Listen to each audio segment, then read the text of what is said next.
storm has caused confusion and delay. You have caused Confusion and delay. I think you will face prejudice. Daisy is just the ultimate thought. Daisy is just the ultimate thought.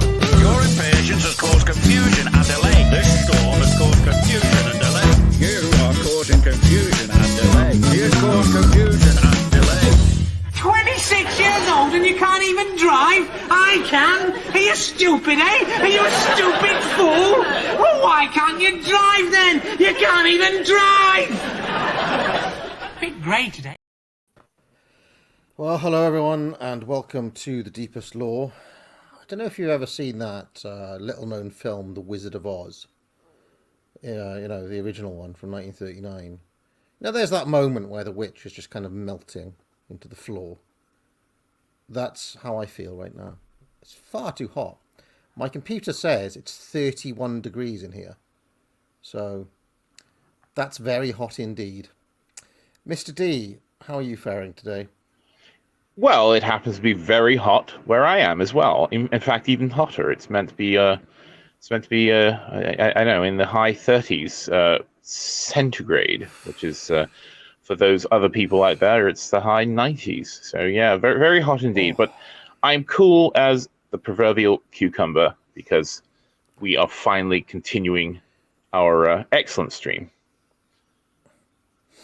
Also, welcoming back to The Deepest Lore, Alexander Adams. How are you doing, sir?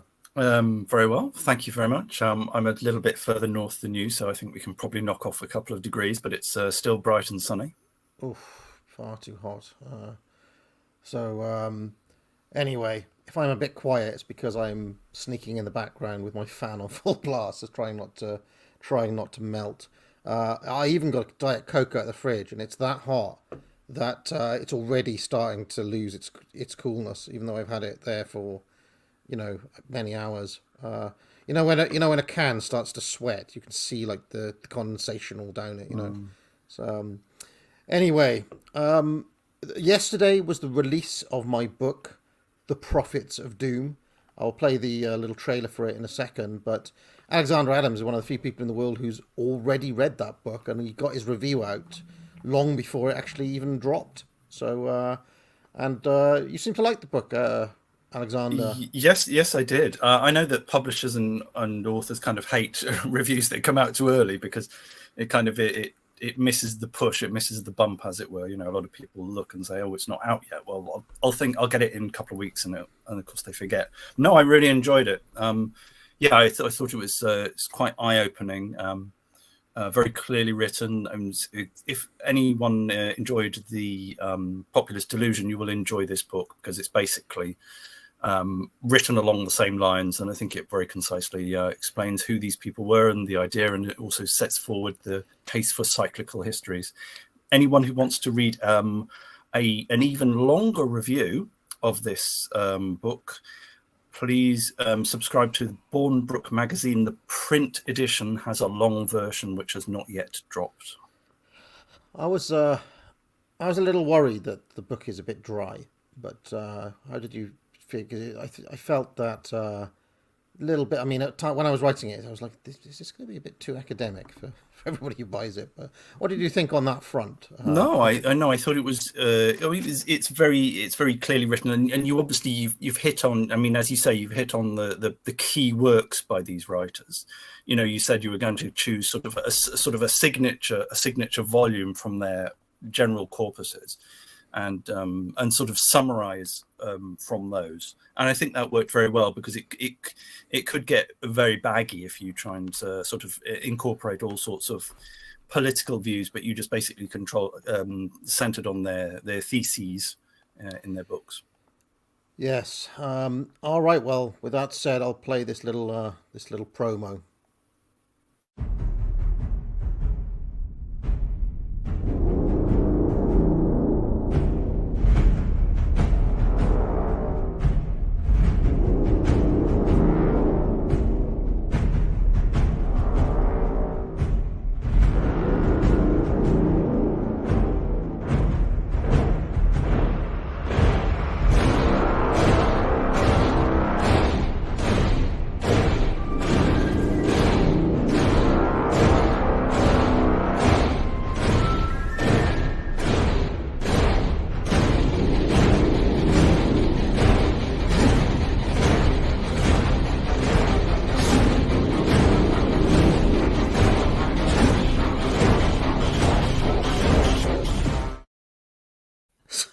So there we go.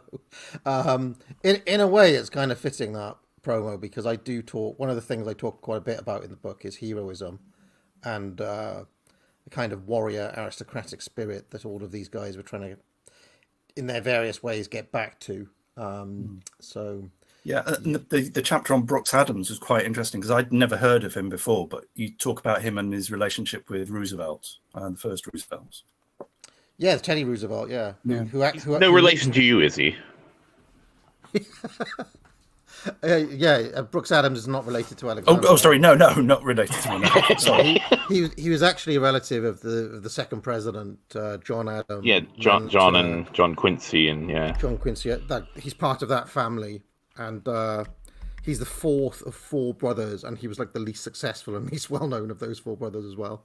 So he does have a the story I like to tell about Brooks Adams is that apparently he used to wake up every morning with the same kind of lament. He'd wake up and he'd say, see if I can find the bit of the book where I talk about this. Let's have a look. He was sometimes dismissed as a problem in pathology, scorned as the last and the least worthy of the capricious Adams tribe. His older brother, Charles Francis Adams, once quipped that he was a compound of incompetence, egoism, pessimism, and self-appreciation. Always certain and always wrong, Paul Brooks. And then the story is he used to wake up every day singing a song of his own invention, which consisted entirely of 3 repeated words. God damn it, God damn it, God damn it. So I find Brooks Adams is kind of an eccentric, strange character at the turn of the century. But I know of him because he was the last of the Adamses to live at Peacefields, which is the estate that John Adams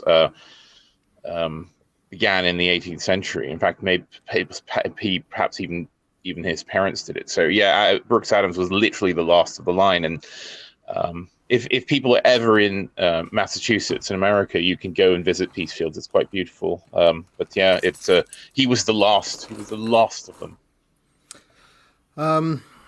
Yes, I also have the small matter. Sorry about this extended shill, but it's quite a big week after I've been away for. It's the first week back as business as usual after it's back to school week, as it were, in every respect. And so busy was I over the summer that I actually missed the summer sale. So we're doing the summer sale now in September. It's an Indian summer sale, which is ironic in a way because we are actually suffering through the oppression of an Indian summer right now. In more ways than one, like Rishi Sunak is the Indian summer over the British Empire, right? Apologies in advance, Alexander, for the mate promo. Here we go. Oh! Mate. Me. Mate. Oh, me. Mate. Oh, me. Mate. Oh,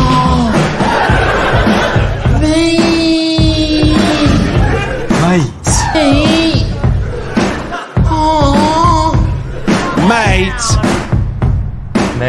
your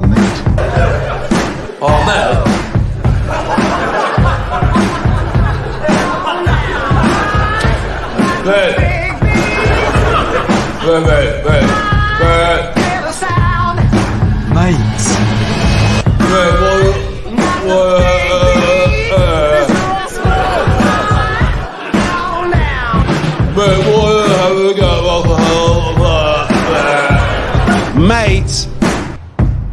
Oh, mate. Mate.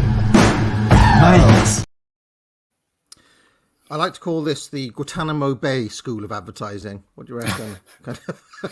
kind of a gentle torture. Yeah, I think you do that thing of, when you hear someone's playing TV in another room and then suddenly it comes really, really loud and you know that there's the adverts playing. I think you're doing a bit of that, aren't you?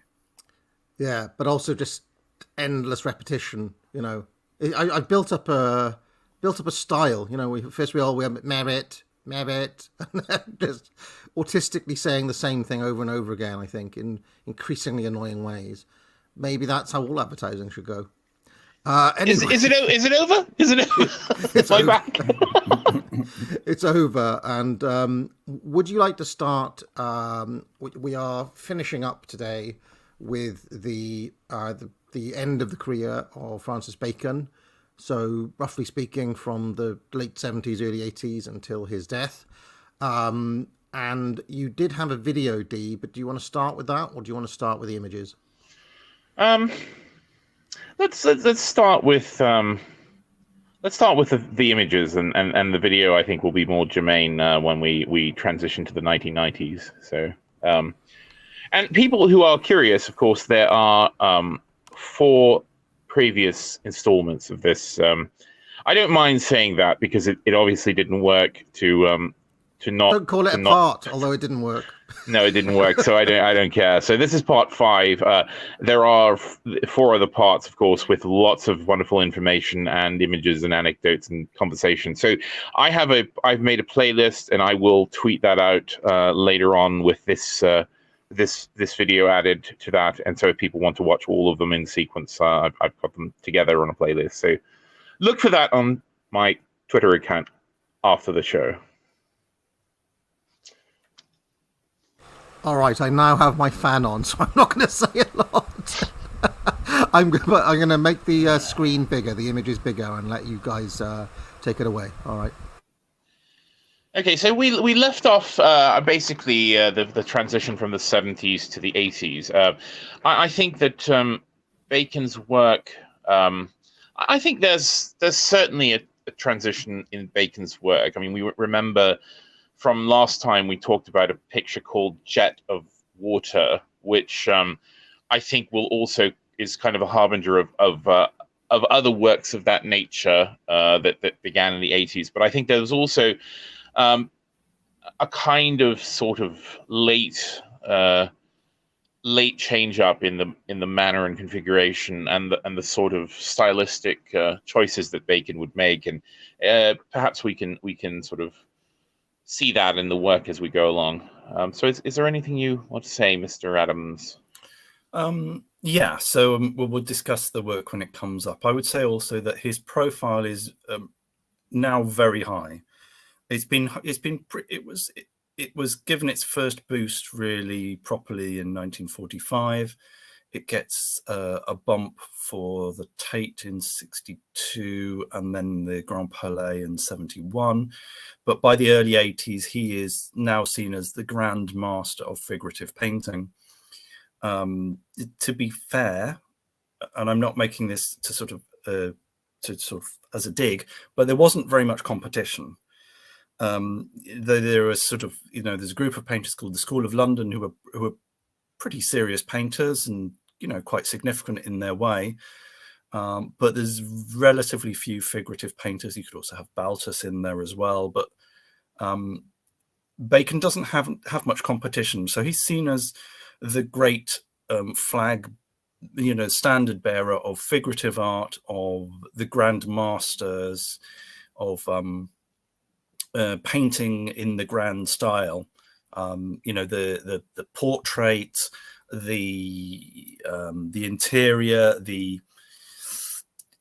as well as also the sort of the humanist existential strand that became big in the 40s. He's seen as sort of like as extending that, and it still has credibility.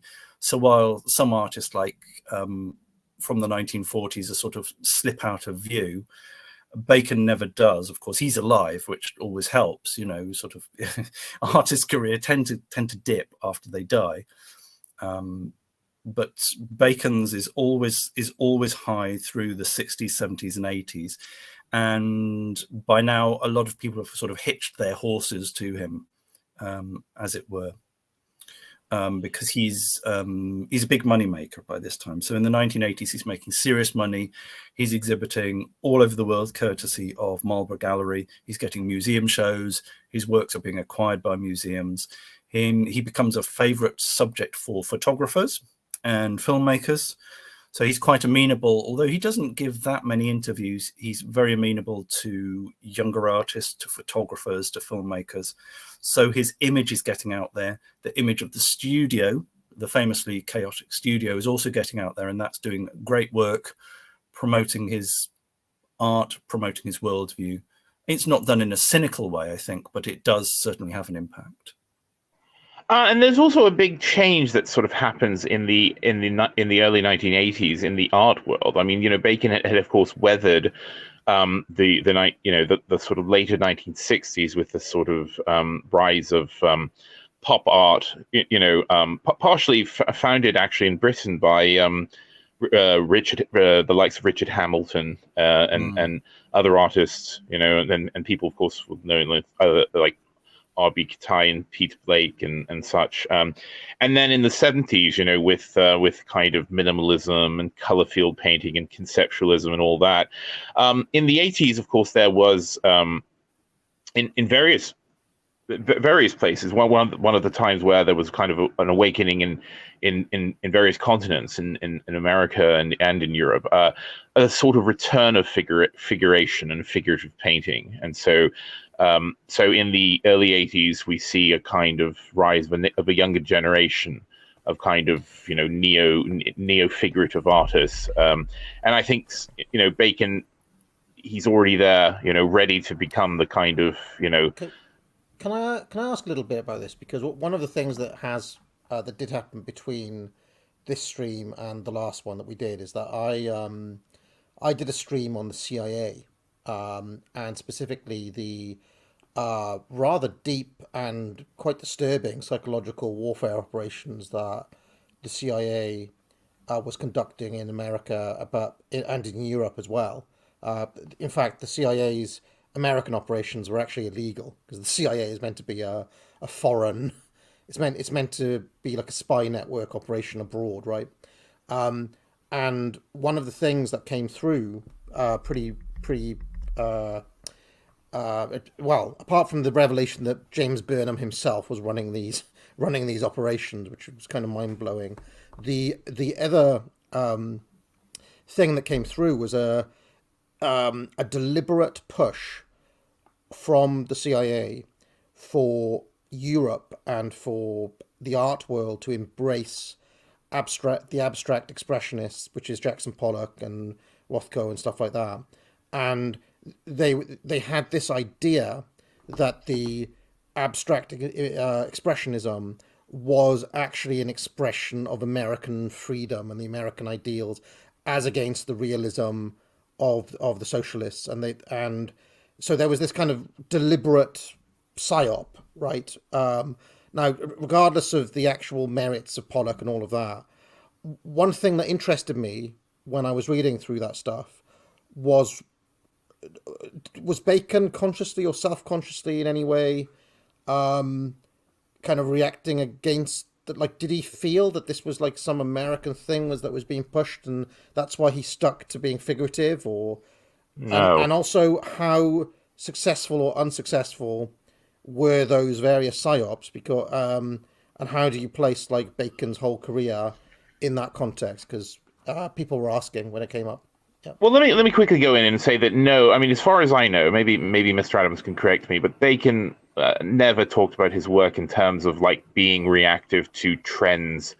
I mean, and of course, if you watch the streams, you can see the development of his work is very sort of insular and very sort of personal and slow at most points, and so I don't recall any sort of statement, and I certainly don't see reflected in the work any kind of deliberate reactionary sort of impulse towards any kind of great trends in the art world. Now, obviously, I remember, we've certainly talked about his use of color over the years, which of course changed radically with in the 1960s, and you almost start to kind of see the slight kind of influence of kind of pop cultural coloration and decorative colors and such start to come into his work, which are very much sort of redolent of that period. But no, I don't really think so, and certainly I don't ever remember reading any sort of statement he made commenting on commenting on sort of political and America, sort of, or America in that way. How about you, Mr. Adam? Well, first of all, I thought that was a really excellent stream. I really enjoyed that stream. Like some useful book. I don't know the book. I know roughly the arguments, and so I've heard those before. And apparently, it's sold out everywhere now. So I want her to give me commission for causing a worldwide shortage of that book. But carry on, yeah. Well, yeah. So I remember that happened with the Wyndham Lewis book. Yeah, as we were doing a live stream on it, that it tripled in price and then became unavailable just live. We could have watched like a sort of a graph of its current price going up as we did the stream. No, so yeah, I would first of all urge people to go and listen to that stream because that's very interesting. Bacon himself was actually quite chummy with Stephen Spender, who was one of the people who was funded by this indirectly by the CIA. Mm-hmm. He wasn't. He didn't see himself in those terms. Although we will discuss certainly an exhibition he had in Moscow, which was, which has sort of geopolitical ramifications. I mean, indirectly, but he was, well, first of all, you got to remember that he was European, and he was seen as very European, and the Americans, by and large, didn't really take to him. A lot of museum directors were heavily invested in abstract art and in pop art. They never quite warmed to Bacon. They were suspicious of him. They were also, quite proud of American painters in themselves. And Bacon was sort of was a bit of an oddball. He didn't really fit into the narrative because, of course, the narrative was various things happen. The Surrealists arise in Paris. Many of the Surrealists are relocated to America during the Second World War. They influence the American painters in America, especially in New York. You have the rise of the New York School and abstract expressionism. And where does Bacon fit into that? Bacon wasn't really a Surrealist. Bacon never spent very much time in America. He didn't have that much influence in America. How do you factor that in? You basically don't. You ignore it. So the Americans kind of pass over Bacon in that sense. Well, I guess what I'm saying is that to some extent the success of Bacon's career shows that whatever that psyop was didn't work 100%, right? Because it wasn't. It didn't work very well at all. I mean, the Europeans never really cottoned on to American-style abstract expression. I want to caution people because I see far too many sort of, quite quote normie sphere people, who come to me and say, "Did you know that all modern art is just a CIA operation?" Now, that isn't what the whole basis of this is. I mean, as AA said, it was a sort of program to kind of push a vision of America, through the promotion of certain artists. It wasn't some CIA program to promote bad art in order to psyop everyone. That isn't what they were doing. They were using art as almost using that art as propaganda in a way. So I think people need to be very careful about that because I've seen some very stupid takes. I do have one CIA related revelation though, which I have to share with you guys, because it did start me wondering, did the CIA have any involvement with Francis Bacon? And the only thing that comes up, you guys probably are already aware of this, is this mysterious woman, the unknown woman, right? The CIA used facial recognition software to discover that this woman, who was just known as the Unknown Woman 1930s, it's a famous photograph from Soho by John Deakin, was in fact Francis Bacon all along. And other people have kind of been like, oh, well, yeah, but how's he got cleavage then? And this is, if you type into Google CIA Francis Bacon, this is the only thing that comes up, the fact that they've discovered that it was in fact Bacon. So were you guys aware of this? Well, well, obviously he was friends with John Deacon, which we've discussed already, and he was known to wear women's underwear occasionally under his clothes. So the transvestite thing doesn't really surprise me. Also, you've got to remember that he was in Berlin at about the time that Isherwood and Auden and Spender were visiting. So that sort of thing was going on. Yeah, I mean, a lot of people were camping it up from time to time. There we go. Where were we? I'll turn my fan back on and carry on. All right. Yeah. Oh, yeah, and the early '80s neo-figuration. Yeah, so there certainly was a kind of resurgence in interest, and of course also collector interest in painting. With a capital P, and certainly figurative art. And you saw it all over the place. There was a big sort of resurgence in Germany. A resurgence in Britain, and Bacon was again well placed to sort of be the grand père of a British formal painting at the time. So and that certainly did helped again raise his profile enormously, and his prices as well. Yes, and also, I mean, he was quite friendly towards younger painters, but only if they were very, very minor and they didn't pose any sort of threat. So he doesn't become chummy with any of the artists who become big in the 80s. So he's not a friend of Penka or Baselitz or Polka or whatever, and any of those. No, absolutely.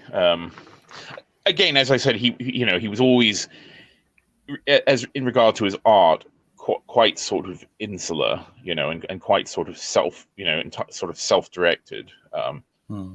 He doesn't mind mentioning or quoting people like Duchamp or Richard Hamilton, who no one would ever think had hugely influenced his art, or that he could be accused of borrowing from illicitly. So he was quite happy to mention artists who were sort of very, very tangential to his own style or approach. And he actually actively distanced himself from artists like Giacometti and Auerbach and Lucian Freud, who he'd initially been quite supportive of, and he sort of made a point of sort of evading mentioning them, and he didn't see them socially as much during the 80s. All right, so this picture is from 1980, and it's 3 studies for a portrait of John Edwards. Now, I don't know if we mentioned it, but people were familiar with George Dyer as being Bacon's great sort of muse and on again, off again romantic partner in the 1960s and early 1970s. He met John Edwards in the later 1970s, as far as I recall, and Edwards became certainly a muse, a sort of later muse for Bacon. You will see his image come up again and again in some of the later works, but it almost the relationship took on a very different character, almost a kind of a sort of fatherly or sort of protective role that sort of went both ways. I mean, Edwards sort of almost looked after Bacon, it's because Bacon was he was aging. He was in his 70s now. And so the relationship was I think was of a different character. Gone was the sort of violence and the kind of competition and the sort of deliberate sadism and masochism of Dyer and Bacon's interrelations, and of course Edwards was friends and compatriot of Bacon until Bacon's death. So yes, you will see him again and again in some of these later works. So this is, you see, we'll see in the next few paintings how the style becomes more serene. Although we do return to the orange later on, the colors are not sort of jarring or searing. The impasto goes down. Impasto means paste, so that's the sort of the thicker elements. You don't get so much working and overworking.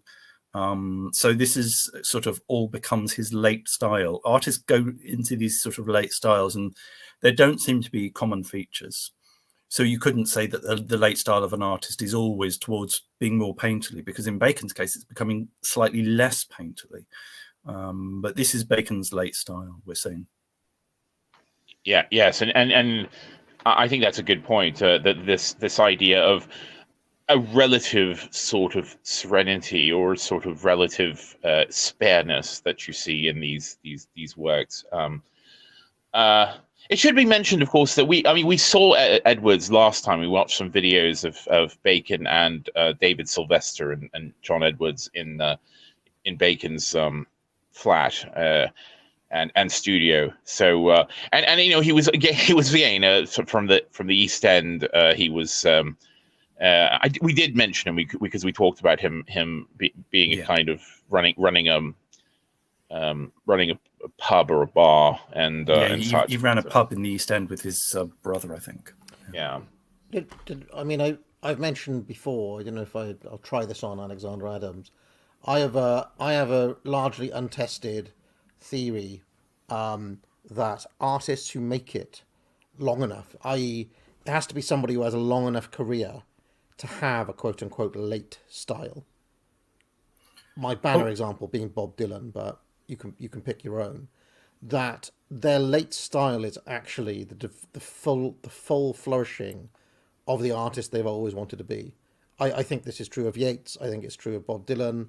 In a way, I think it's true of David Bowie. I've come to see that the late Bowie is actually kind of like, it's like it takes all the elements he's done before, but he's kind of come at peace with it. And this is actually just like, it's almost like they've developed, this is it. Like they've got all their different tricks that they've tried on through all their different things.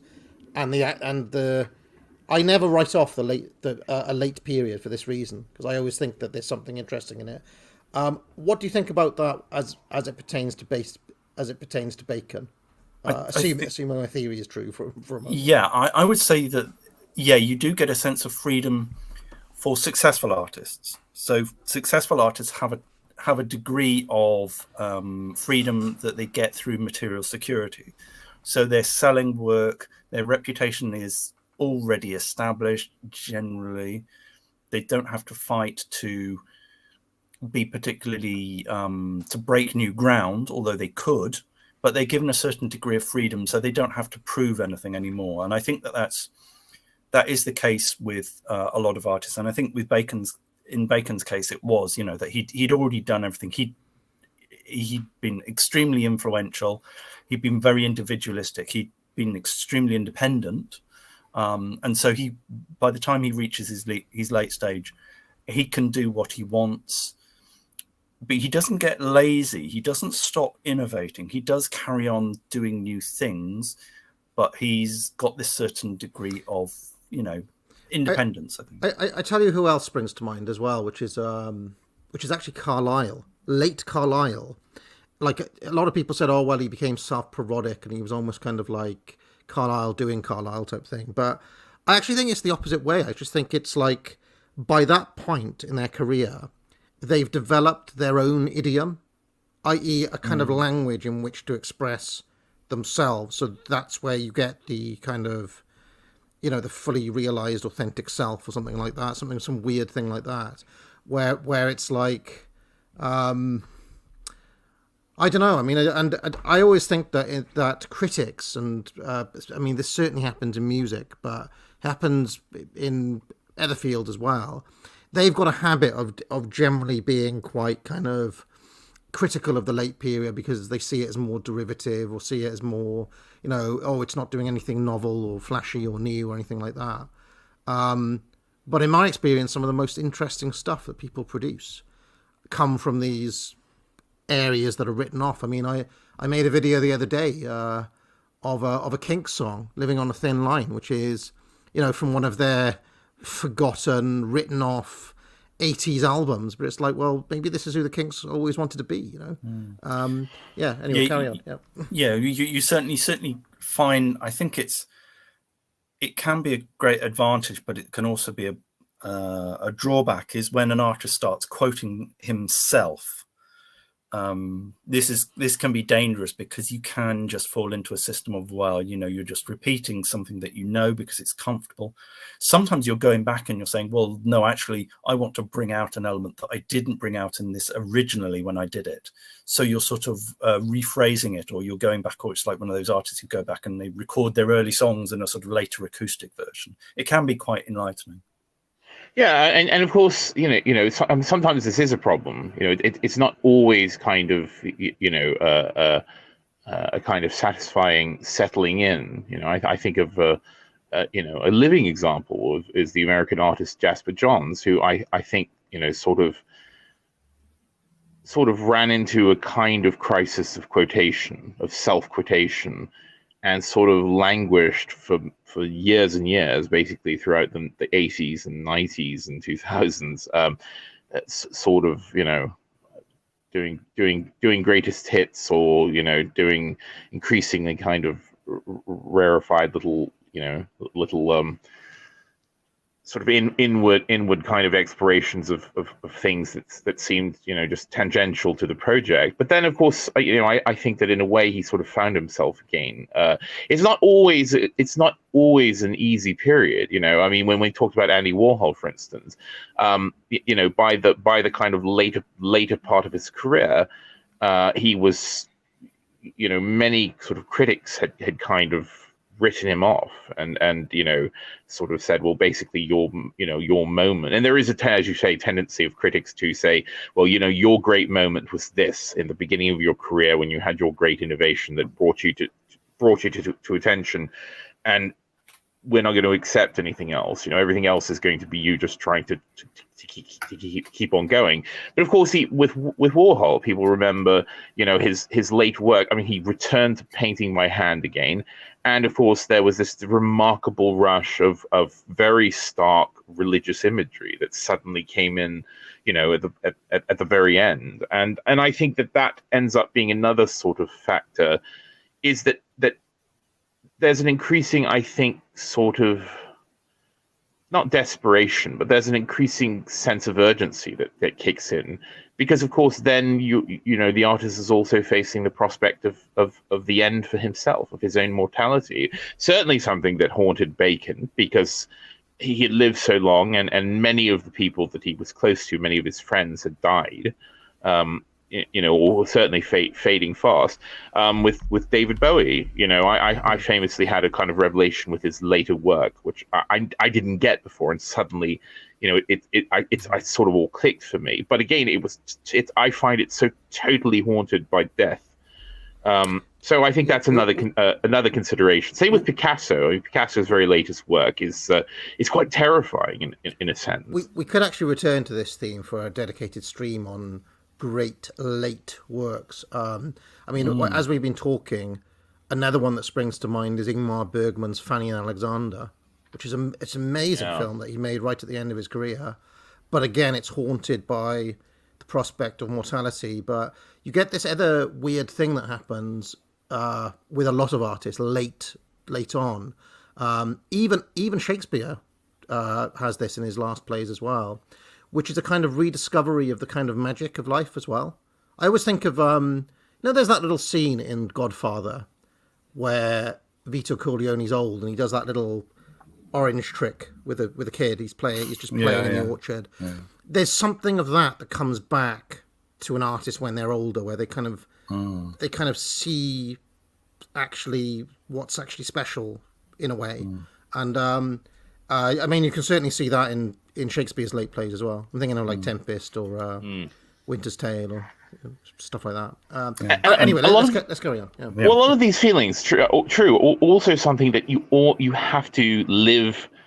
You have to live to discover them. I mean, there are certainly things that myself as a young artist that I know and appreciate now that I was not capable. I just wasn't ready for them. I mean, of course, you're living the life of a younger man, and then of course you live the life of an increasingly older, and part of this is of course a wisdom, sometimes a painful wisdom, but it certainly comes. And so there are, there's this idea where the entire career of an artist should be digestible, but in a way, a great artist will give you something over the period of years. Again, you will come to appreciate things years later if there's something sort of broad enough to follow in their work over your lifetime. And the greatest artists, again, they will provide you secrets, but you can only unlock them as you get there yourself. So that is something that certainly is, I think, a positive thing about this sort of growing older and growing wiser, hopefully. Okay. So this is a painting called "Study of a Man Talking" from 1981. I think this picture is a good example of this much more spare style that comes in. We saw Bacon transition from the 1950s, which was very, very sort of monochromatic and dark in many cases for those work, to exploding into color in the late 50s and throughout the 60s and 70s. And now there's sort of a kind of, again, a settlement, a kind of almost a kind of elegant emptiness that starts to kind of haunt the works. Yes, so it's just like sort of thesis, antithesis, and then synthesis. Yeah, absolutely. And you get this sort of, you do get a sense of calmness and detachment. And I always wonder, why does this come about? Is this because he knows all the shortcuts now? He knows what works, so he's being more concise. He's probably destroying fewer works because he knows how to get to what he wants to do without making mistakes. He's not overworking. So I wonder, like, what exactly it is. What are the mechanics behind this stylistic change? I mean, obviously he does see, actually, he sees some exhibitions that push him in this way. One, for example, is he went to see a big exhibition of Ingres, the French neoclassical painter, who was very famous for his sort of very controlled and distant and sort of clinical approach to art. And I think that this influenced Bacon.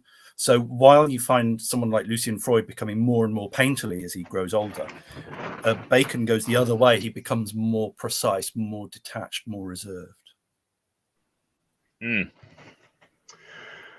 Okay. All right. So this picture is called Triptych, inspired by the Oresteia of Aeschylus, and it's from 1981. And I think this is quite a significant work from this period. And I wanted to take a moment to talk about it and talk about the inspiration for this. So if people may know, of course, the Greek playwright Aeschylus. Just briefly, in case people don't know, the Oresteia is a trilogy. It's 3 plays, which again I think has significance for for Francis Bacon, as we know that he was quite fond of the triptych, using the sort of 3 panels in an interrelationship. And so the Oresteia tells the story of the king of Mycenae, Agamemnon, and that's the first of the 3 plays. It basically comes home from the Trojan War after 10 years, 10 years away fighting. At the beginning of this conflict, he sacrificed his daughter, basically murdered her, Iphigenia, because he was told that he would not be able to defeat Troy if he did not do this. And it was punishment because I believe that he had hunted, or that he had killed a stag that was sacred to Artemis, if I'm not mistaken. But anyway, so he comes back victorious from the Trojan War, but his wife, meanwhile, whose name is Clytemnestra, of course, has been nursing hatred of him for basically murdering their daughter in order to sort of win glory in the war, and has been planning to kill him, to murder him when he returned. She has taken a lover, whose name I can't remember at the moment, who is a sort of co-conspirator in this plot. And of course, Agamemnon has also taken a concubine called Cassandra.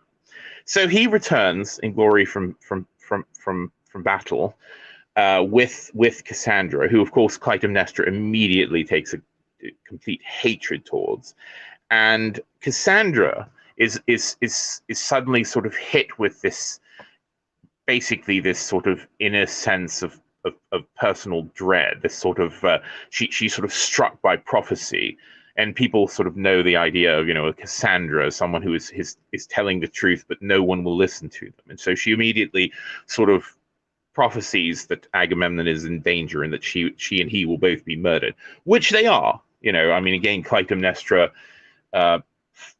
fulfills her plot to murder her husband, and Clytemnestra takes over, and her lover take over, having killed Cassandra and Agamemnon. So the second of the three plays is called The Libation Bearers, and it involves Orestes, who is the son of Agamemnon and Clytemnestra, who comes back to Argos with a plan to murder his mother, Clytemnestra, as revenge for and I believe he was actually ordered by Apollo, the god Apollo, to do this, to kill his mother and her lover as revenge for them murdering Agamemnon. And in the process, when he returns, he goes to his father's grave and he meets his sister, who's called Electra, who has brought libations to her father's grave as a remedy for the kind of Clytemnestra's having all these kind of tormenting nightmares. And so the idea is that she has brought libations to her father's graves to assuage his wrathful spirit. And she meets her brother there, and I believe a cousin, and they all Orestes convinces her to join in the plot to exact revenge for their father's murder. So they do it. They carry it out. He goes and he pretends to be a messenger to bring news of the death of Orestes, and so Clytemnestra lets him in, and he proceeds to, with some hesitation, to kill her and to kill her lover. Now, of course, this action of matricide awakens the Furies, who are three, a trilogy or trinity, who are sort of frightful spirits of wrath and vengeance, who then basically are activated, and their only desire is to kill him for this act of matricide. And so you get to the third play, which is called The Eumenides, and he is being chased by the Furies. He is helped by Apollo to escape them. He isn't murdered by them. He's able to in the nick of time get away from them. And I believe that he pleads to Athena for help from to fully escape their wrath. And so Athena says, well, we got to stop all this. You're going to stand trial rather than all this having the Furies come and tear you apart, and continuing this sort of cycle of revenge and murder. And so he is ordered to stand trial in Athens on the Areopagus before 12 Athenian citizens, and he is found that there's a tie in the trial for his matricide, and Athena casts the deciding vote, which is to allow him to live. And the Furies, of course, are very upset about this, but Athena sort of intervenes with them and convinces them, says, we're going to change things now. Now, we're no longer going to resolve things by again, this cycle of revenge and murder, but now we're going to, your role is to be vigilant for justice. So in other words, instead of being activated to go and slay wrongdoers, you're going to bring them to justice, and we're going to solve things through trials. And so they're sort of transfigured into the Eumenides, from the Furies to the Eumenides. The Eumenides means gracious ones, and so their nature is changed. And sorry for being long-winded about this, but just in case people don't know the story, it's quite fascinating, because again, this is a sort of also could be seen as a kind of progression of the way that man sort of deals with problems from savagery to civilization, from chaos to order, from cycles of revenge to justice. And this is Bacon, by all accounts, was always quite taken by the Furies. I mean, his first quote official picture, the triptych from 1944. He referred to them as the Furies or Eumenides. Those three figures, and of course he will return to that subject again. But this picture now, of course, how this picture relates to that story is another matter. We've talked that Bacon is not a narrative painter. This is not a telling of the story, but he always referred to Oresteia as a kind of very fertile source of images. Yes, Yes? I think that's a very good summary. He was well known to go back to certain key texts and to sort of read and reread, and he was relatively well read, quite broadly read, but there were certain things that he always went back to, and the Oresteia is one of them. Yes, and I should pull up this quote because it comes up a lot with Bacon, and he mentions it in the interviews. He mentions it if you recall, he was on the South Bank show in 1985. We watched like some clips of that, but he mentions a line from a translation. It's actually Robert Fagel's translation that he was reading. He may not have actually sort of been referring to the work itself, but to another book that kind of explored it, which I got the title of somewhere here. What is that book? It was called Aeschylus in His Style, A Study in Language and Personality. It was published in 1942, and it's by a man called W.B. Stanford. And that book is probably where Bacon first encountered the Oresteia, and where he got this favorite quote of his from Fagel's translation. So this is one of the Furies who says, "At last, the clear trail of the man, after it silent, but it tracks his guilt to light. He's wounded, go for the fawn, my hounds, the splash of blood, hunt him, rake him down.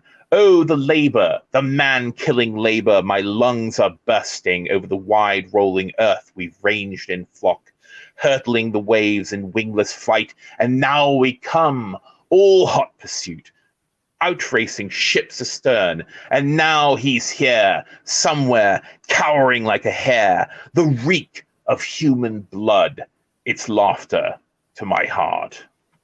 And Bacon loved that line. He sort of paraphrased it often, but he quoted that last line from this translation quite a bit, and said that again that he wasn't interested in sort of telling the story, but that just so many images were suggested to him by this work. Yeah, and I would also say note the sort of the deep red color. This will be recurring in some later paintings as well. Yes, that color sort of becomes it's almost like his color for his base color for the 80s, Well, that, and also you see that there is very much of this kind of this kind of combination of kind of neutral light cream color and then a kind of sort of neutral beige color, which he also uses quite a lot in works from this period. Yeah, and I would say that this is a reflection of the way Bacon was a painter of his time, because you remember in the late 60s and 70s we had those sort of purples and really sort of mauves and lilacs and sort of very garish colors. Here we have the sort of the suppressed, the muted tones, the beiges, the sort of the off-whites of the 1980s. So this is the way that decoration was actually entering into Bacon's painting style. Yeah. I mean, I think that one thing that sort of always stands out for me is the kind of, it's as if these works are kind of Murder in the Office in a way. It's sort of interesting how the kind of masses of flesh and the kind of splashes of blood, of the kind of wine dark blood the kind of multitudinous seas in Carnadine that kind of splash forth into these tastefully neutral spaces. There's a sort of weird kind of 80s, it's like that scene in American Psycho, of the contrast of the sort of sterile order of what's his name, some flat, contrasted with, of course, the splash of blood. I again, it's another one of those films where I wonder how much maybe a subtle influence Francis Bacon's imagery was for that. The kind of sterile whiteness soiled by the blood. And this is absolutely horrific. Again, if you go forward. I've got a couple more images of this picture. First this is from Christie's. This was when the picture was being sold some number of years ago, and I like this also because it gives a sense of the scale of these of many of Bacon's paintings, and also their presentation. You can certainly see the gold frames and again the relation of the size of these pictures to people, which I think is helpful. Yeah, and this was a format that he stuck to basically from the late 50s onwards. Yeah. And then these are the individual panels. Go through those, and then I've got a couple of even more detailed images, but yeah, there we go. And Bacon was known for sort of looking at cookery books, and he was actually, in a later twist, he was asked to illustrate a couple of cookery books and even a wine label. And he would sometimes look at these cookery books and sort of paint. Actually, quite directly, he would paint the sort of the chicken carcasses and so forth, and these would become incorporated into the paintings.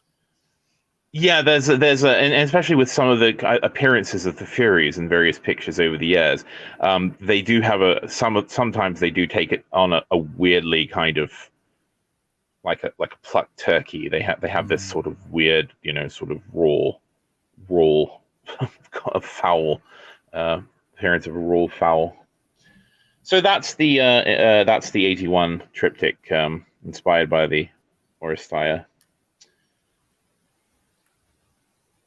This is called Sand Dune from 1981, and there's actually a number of pictures. He did a sort of number of versions of this subject. I relate these pictures very much to the jet of water that we saw before, and there's another picture which is not being included in these streams of a sink overflowing with water, which I think is a really beautiful painting. But these sort of seemingly quote non-objective pictures, where the subject is almost a kind of seemingly neutral feature of the landscape. But we saw that he did pictures like this, much early in his career. There's that landscape at Tangier, I believe, which is sort of again this sort of plot of landscape isolated in a way and made the subject. But I think these pictures from the early 1980s are quite interesting. Do you have anything? Yeah. I would say I would relate these directly to a series of monoprints that Degas made, quite famous ones. Degas was famously not a landscape artist. He really disliked landscapes. He said that gendarmes should be used to drive impressionists out of the landscape, that they were a curse upon the people. But he went on a train journey, and he was looking out through the windows, and when he got to the place where he was going, he went straight to the etching press, and he said, give me a plate, and I'm going to make some monoplates, some monotypes. And he did these works that were ostensibly views that he had seen, but they were actually more like figure paintings, but they were figures in the form of landscape. So these were sort of halfway between landscape and figure. And this was actually what he exhibited in his only solo exhibition, the Degas solo exhibition during his lifetime, was these very atypical series of prints of landscapes that were just like figures. And these works are very much related to figures. So of course you can see there's this sort of like shoulders or buttocks or chests, and the shading of the sand is very similar to the shading of the skin, maybe like the tanned skin. Bacon was also looking at lots of photographs of bodybuilders and weightlifters and so forth, boxers. So he was looking at a lot of musculature. And these paintings relate very much to that, and the hair, then the grass, the tufts of grass relating to hair. And when Bacon was asked about it, he of course completely denied it and said, no, they don't look at all like people. No, I think it's a complete misconception. But of course, this is exactly what he intended. And this was exactly what Degas had done. And Bacon, being very canny, he knew Degas' work inside out. I think that these are responses to Degas. Very interesting. Yeah, I'd not thought about that, the connection to Degas. I mean, also then you could sort of look forward, and one thinks of some of Lucian Freud's, extraordinarily fleshy pictures. Of course, famously, there's Benefit's Supervisor Sleeping, which is, what is it called, Big Sue. Yeah, Big Sue. Yeah. It's sort of enormous fat woman lying nude on a sofa, and it's just this sort of expanse of just corpulent flesh, and I think I wonder if there was some kind of cross-pollination going on. I mean, this was the sort of period where his friendship with Freud, which had lasted over 20 years, was sort of drawing to a close. Well, it last started actually during the Second World War, when he used to go out to to East Anglia, because he was friends, I think, with Cedric Morris, and he went out to the school at Dedham, where Lucian Freud was at art school. Even though, of course, people will claim that Lucian Freud never went to art school. Well, that's not what the record shows. Lucian Freud, not always a trustworthy source. Also Bacon as well, not a trustworthy source. Most artists. Well, most artists, yes. I must confess I've not always been straightforward. Also, I think it's worth mentioning that people should have a look at the Boyd family, who were vaguely, briefly fashionable in the early 80s. They did this series of works where they took like a sort of little square, like a square meter of like soil or floor or sort of pavement, and they would sort of kind of reproduce it. So they would sort of capture in a strict geometry, and they would put it up on the wall, and it would be sort of like a sort of raised tableau, a sort of recreation, a replica of this patch of just ground, and they would sort of reproduce, and it would be hung on the wall, so it would be facing you. And I've always got a thought that Bacon doing these little boxes, that he may have been influenced by that, and apparently he was quite friendly with this family group, the Boyds. The other thing that, of course, that we see as a resurgence is the arrows in these pictures, which we saw, of course, in some of the very early pictures from the late 40s, early 50s, the heads and such. Again, these are. I've always thought of these as akin to almost like magician. So if you know about sort of illusionism, magic, one of the key concepts is misdirection. The idea that, of course, that you must master the ability to draw the audience's attention away from what you're actually doing. You're through various methods, whether subtle or not so subtle. You sort of get them to look where the action isn't happening, so that you can again complete the mechanics of the trick. And in a way, I think we see these arrows, which is again, you'll see an arrow, you see a sign, you see a sort of a direct, a wayfinding system. The arrow has meaning, it has extraordinary symbolic meaning. And of course, Bacon drains that out. The arrows always point to nothing in these pictures. They point to sort of things that we can't see, to point out important things that, of course, are totally unknowable to us. I would also say that damn, I forgot what I was going to say now. Misdirection. Yeah. So what often happens is that in traditional art, in narrative art, where you've got figures, of course, what you can do is you can tell a story using narrative devices. So you have gestures and you have looks, you have figures looking at something which, directs your eye. In Bacon, of course, he doesn't really do this. He rarely has more than one figure on a painting. So you don't get this sense of being able to read it in a narrative way. So Bacon has to use signs and symbols to sort of direct your attention or to concentrate your focus. So that's where these little arrows come from. And also you've got to remember that Bacon was looking a lot at medical textbooks. He was looking at sports textbooks. So I know that there's more than one author who says that, well, these arrows come from a manual on golfing, and it's quite possible that they did. Yeah, indeed. But of course, drawn into Bacon's world, they take on a very different meaning. They're sort of drained of their meaning in a way. Want to go on to the next?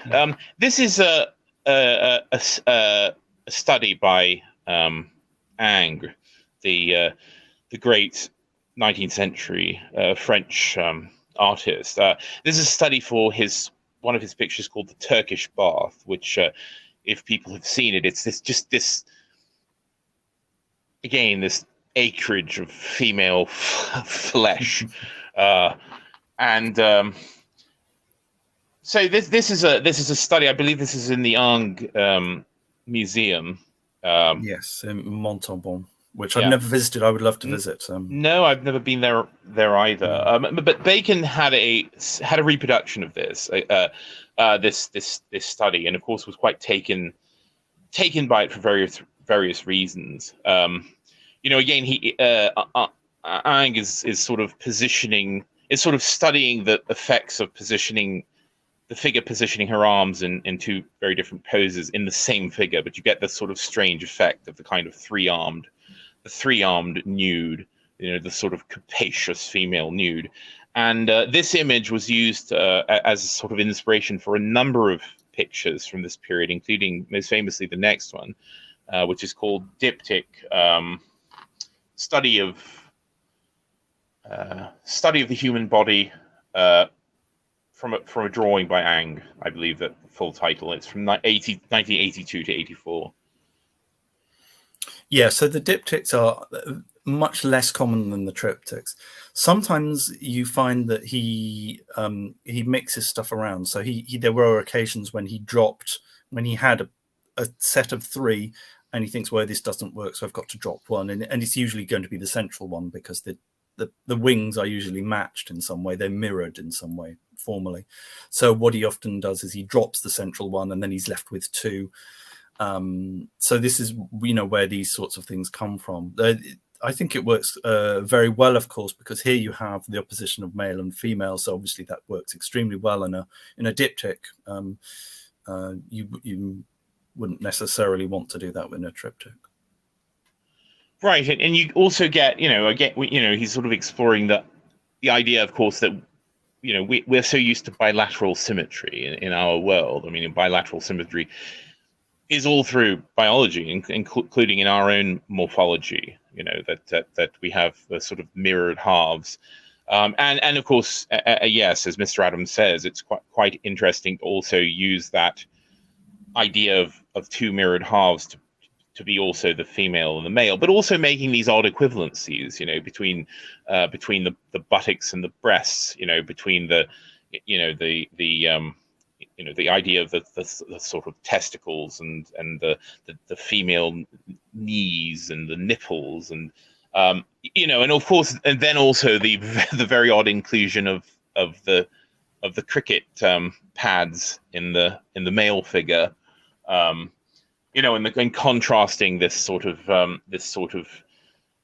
headless female with the type, with the letraset transfer type, which is introducing kind of words that make no sense. Letters drained of their meaning as words.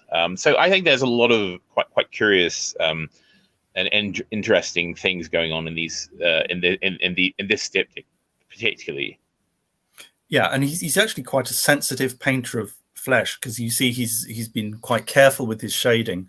Now you remember earlier on, he's doing lots of things where you can see the brushwork, where you can see the way the paint has been applied, you can see the speed, you can perhaps sometimes see the mistakes, you can see the splatter, all that's gone.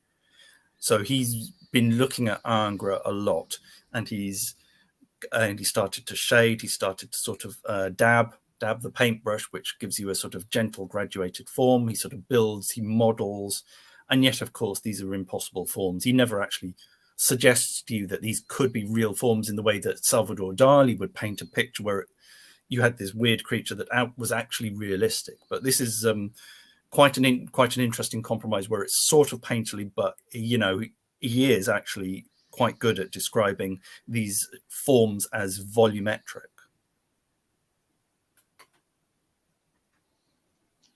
Okay, this is painting 1980, painting March 1985, and this is sort of an interesting combination of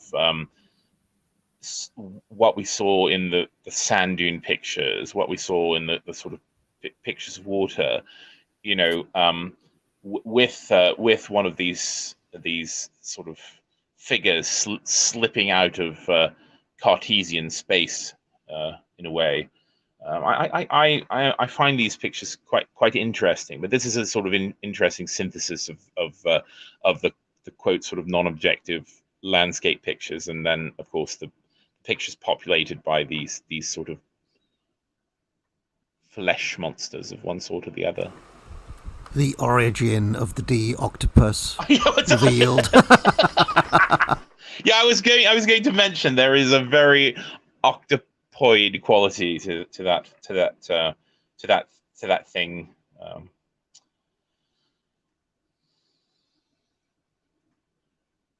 Okay. This is a Study for a Self-Portrait, Triptych 1985-1986. And I think this is a very important picture. In fact, probably I would say one of the more sort of important, well-known pictures of Bacon's late period. And certainly a late settlement of, you know, because we know from the previous streams that he had done self-portraits, you know, throughout much of his career. And so I think that this is a change of tack, a change of form. Again, we see this late spareness, you know, this late sort of kind of emptiness, and you know, the figures in each of the picture are much kind of smaller than they generally were in the past. It's a much more kind of isolated figure, you know, in space. It's also not hidden. You know, that there's nothing sort of, he's not lurking behind something as often you see figures in the earlier works. You know, he's sort of placing himself right there, almost vulnerable in a way that perhaps we didn't see in earlier sort of manifestations of the self-portrait. Yeah, I would say that this is Bacon consciously trying to position himself. I mean, obviously he's framing himself. This is the way he wants to be seen, and I think that this is him thinking of himself in terms of the grand masters, in the old masters, you know, the Velázquez and Titian and Ingres. We should also point out that this was also 85 was a big year for Bacon, because that was the year of his second Tate retrospective, which was held in 1985. It ran from May to August in 1985. I think as a child, actually, we went to the Tate, and I think we were kind of warned away from going into the Francis Bacon exhibition, which I think when I was sort of perhaps not even a teenager at the time, so it was probably maybe a wise thing. The exhibition went from London to Stuttgart to Berlin, and no one died at the opening. So you remember that Peter Lacey died in '62 at the opening of the Tate. Dyer died at the opening of the Grand Palais retrospective in '71. There were no dramatic deaths in 1985. John Edwards was very much alive, and so was Francis Bacon. And we should also say that Bacon, by this time, of course, was even more in control of his career than he had been. He was, you know, and quite rightly, artists are very controlling about what people see about their art especially during their lifetimes. And Bacon's second retrospective was criticized, I think, because they said, oh, you haven't got anything before 1944, because remember, he had done some paintings in the 30s and early 40s, but these were completely erased from the canon. You couldn't even show these anymore. So Bacon was just like, no, everything starts in 44 and that's it. And also there was a high number of late paintings from the 70s and 80s, which the critics were not so keen on. So obviously that's something they criticized him for. But I mean, it's quite reasonable for him to say, oh, okay, you know, well, you saw lots of the early pictures in 62. We're now in 85. I've done quite a lot of work since then. I think people want to see the later work. There was also the possibility that the Marlborough, being very canny operators, were promoting the late work because they actually owned it. And so they were raising its profile in order to sell it on at a greater price. Yes. So this Okay, is the 87 triptych, isn't it? Yeah. Triptych 86, 87. 86, And so this is curious because, of course, we see the return in this of the kind of historical figure. So the figure on the left was inspired by a photograph of the American president Woodrow Wilson, and also I'd say he looks quite a lot like Woodrow Wilson. So yes. Bacon is at least there's good a enough at painting to let me recognise him. Yeah. So that was the source of the figure on the left. I believe also that there was a picture of Trotsky that had played some part in this, or was some sort of inspiration, perhaps for the third panel. Perhaps that's the desk where he was murdered. Is that's Trotsky's desk? That's from a photograph, a documentary photograph of the crime scene where Trotsky was murdered in, what was it, 38 or something. I was thinking it was the penis, but that's just me. You recognise the penis? Oh, okay. No, I was thinking, that Trotsky indeed was a penis. A political guy. I really don't like Trotsky very much, but carry on. Nor Woodrow Wilson, for that matter. Yeah, indeed. Certainly, both very charged figures for the history of the 20th century, I would say. You know, there's that whole Hannah Arendt thing that fascism and communism are two sides of the same coin. That is a nonsensical thesis, of course, pushed by the CIA. But a much truer thesis is that Woodrow Wilson and Trotsky were indeed two sides of exactly the same coin. I would stand by that thesis a lot more. But carry on.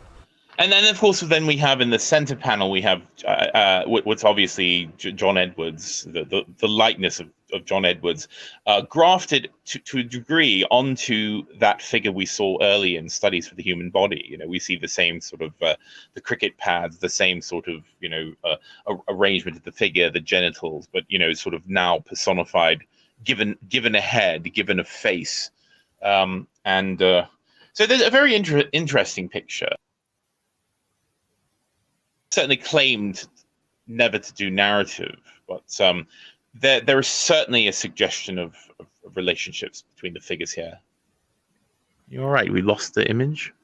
No, it's gone, come back, and now we're sort of in a small screen mode or something. Yes, I agree that this is unusually specific and explicit for Bacon. Yeah, as you say, he doesn't really want to be tied down on sources, but of course, anyone who's got any historical knowledge at all will have recognized Wilson, and a lot of people will have recognized Trotsky's desk. So yeah, it's odd that he's using such obvious sources, and you'd think, well, if he wants to avoid narrative explanations, or at least narrative interpretations, what's he doing using such obvious sources? Yeah. Hey, are you still with us? Yes. Oh, okay. We can't see anything now. Oh no, I can see it. Well, I just see the back. I see the background, but I don't see the picture. I don't see the Oh. painting anymore. Okay, well, I I'm think looking something at the went. live stream. I think something went wrong on your end, D, because your avatar disappeared. Okay, let me go out and come in again. Okay, so I will talk.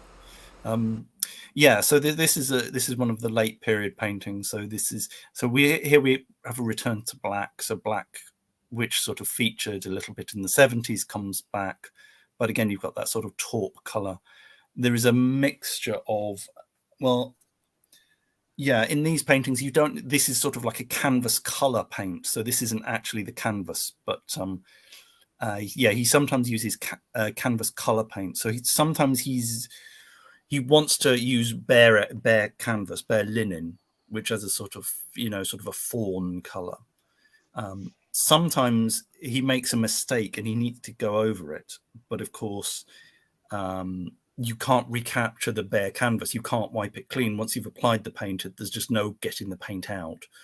So you would have to paint over it in a color that's equivalent to the color of flax or linen. And this is, I don't know that this is what's happened in this case, but it has obviously happened in the other cases.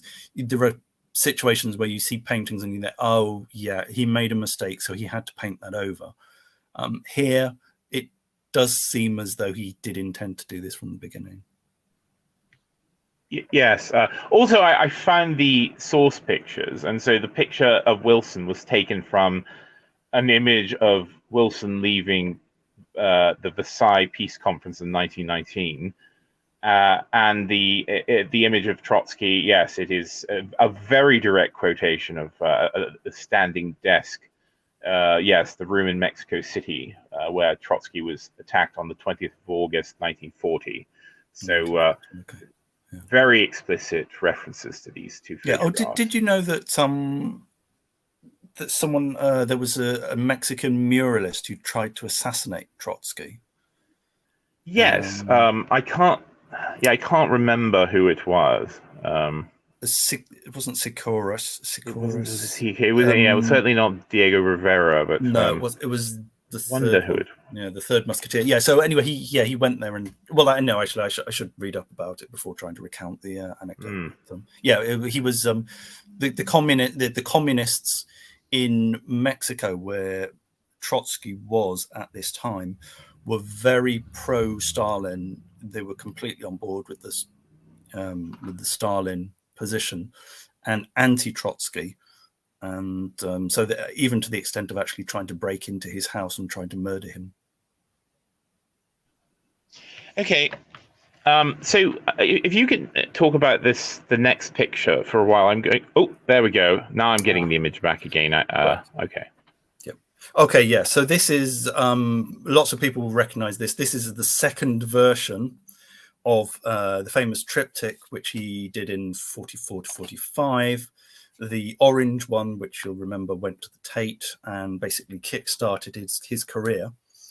This was painted in, so was this 88? 88. So, we always remember, of course, 44 or 88. And it's also owned by the Tate, this picture. Yes, it came to be owned by the Tate. It was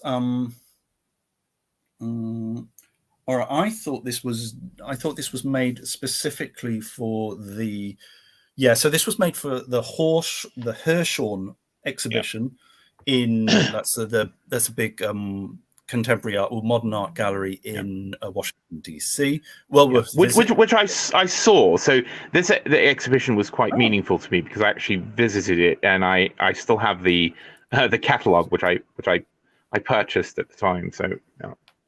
Yeah. So also we have to remember that this is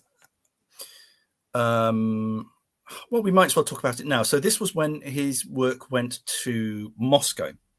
He was offered a solo exhibition in Moscow in 1988, which was a very big deal at the time. The USSR still existed. It was still a communist country. Western art was pretty much banned. Avant-garde art was either banned or it was not. You couldn't publicly exhibit it. I remember there was a case in the woods. There was a contemporary exhibition of avant-garde art made by Russian artists out in the woods outside Moscow because they couldn't get a venue. The authorities weren't terribly keen on it. They hired some bulldozers and basically ran it into the ground. So that was the Russian attitude, the Soviet attitude towards contemporary art. And I know it's probably the view of some of our listeners as well. But Bacon was offered this chance. This was arranged by a young gallerist called James Birch. I do urge you to get a copy if you're interested of Bacon in Moscow, a recent book by James Birch, and he explains the back story to this much better than I could. But essentially, he had a whole bunch of artists and he wanted to take them over to Moscow, but in return, he would have to bring some Russian artists back to London because he was a London gallerist. He was speaking to his fixer over in Moscow, and the guy was kind of like unimpressed with the artists he wanted to bring over. And he said, "Well, do you know anyone big?" And James Birch said, "Well, the biggest artist I know is Francis Bacon," because James Birch actually had been babysat by Francis Bacon, who was actually very good with children, although he didn't actually spend much time with them. He didn't like them much, but he seems to be quite good with them when he did encounter them. So James Birch was sort of like the honorary godson, unofficial godson of Francis Bacon. Birch had already sort of cut his teeth as a gallerist. So when he approached Bacon, Bacon was kind of thrilled because you'll remember that Bacon was very interested in Eisenstein's films. He was excited by photographs of the October Revolution. He liked the character and the excitement of the Russian Revolution, which happened when he was young. So he sort of equated it with sort of youthfulness and seismic changes and the outbreak of brutality in everyday life. So the chance of exhibiting in Moscow was extremely alluring to him. He went along with it, he agreed.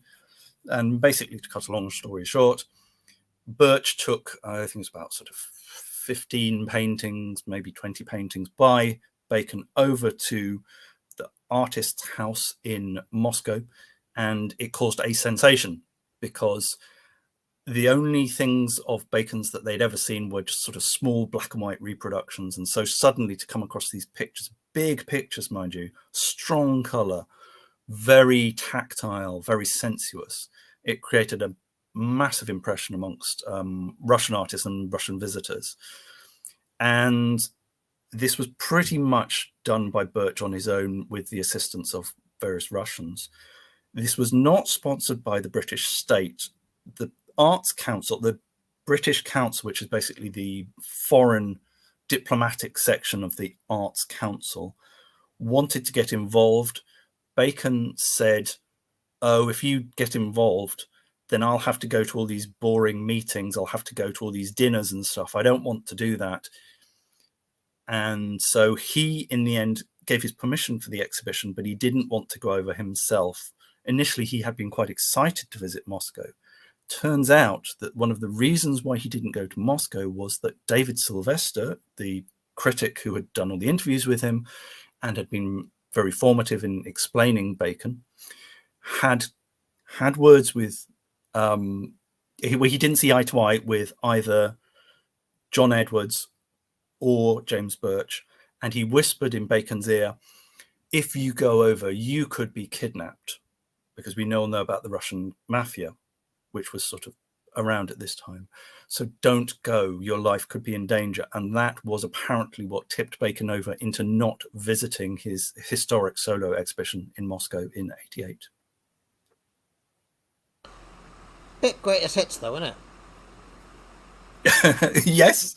Well, he didn't want it. Well, he couldn't take over certain pictures.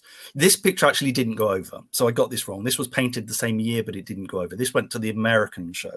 Yeah. But Bacon had already had a habit of painting, repainting, doing new versions of pictures for pictures which couldn't travel. So yeah, this was actually a greatest hits. But it's a significantly, I mean, again, if you compare them, it's a significantly different picture and has a very different effect. I mean, certainly just on the basis of the kind of the figures are more they're smaller. Again, we as with that self-portrait triptych that we looked at a bit ago, the figures are kind of smaller in the space of the works, more isolated. And of course, this again, this sort of dark red color, it just has a very different feeling to it. Certainly when you see them in person as well. So I wouldn't say that this is really just a kind of total rehash of that picture of the 1944 picture. It's very different. Yeah, so obviously it's a quotation. It's been much adapted. It has a different feel. The coloration is different. He's, in a way, you think maybe this picture has suffered because he's had to sort of crank it up to his normal format.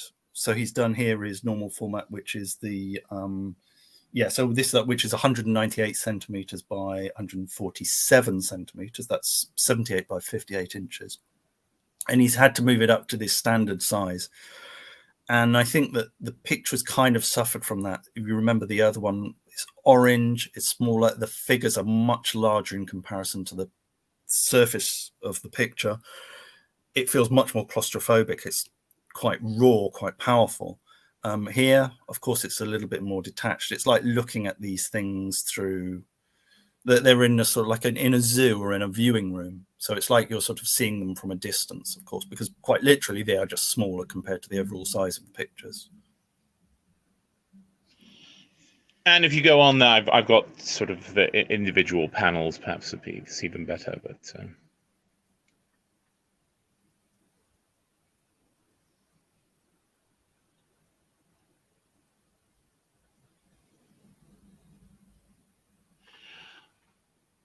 So I think we could watch that short video now as we sort of go into the 1990s.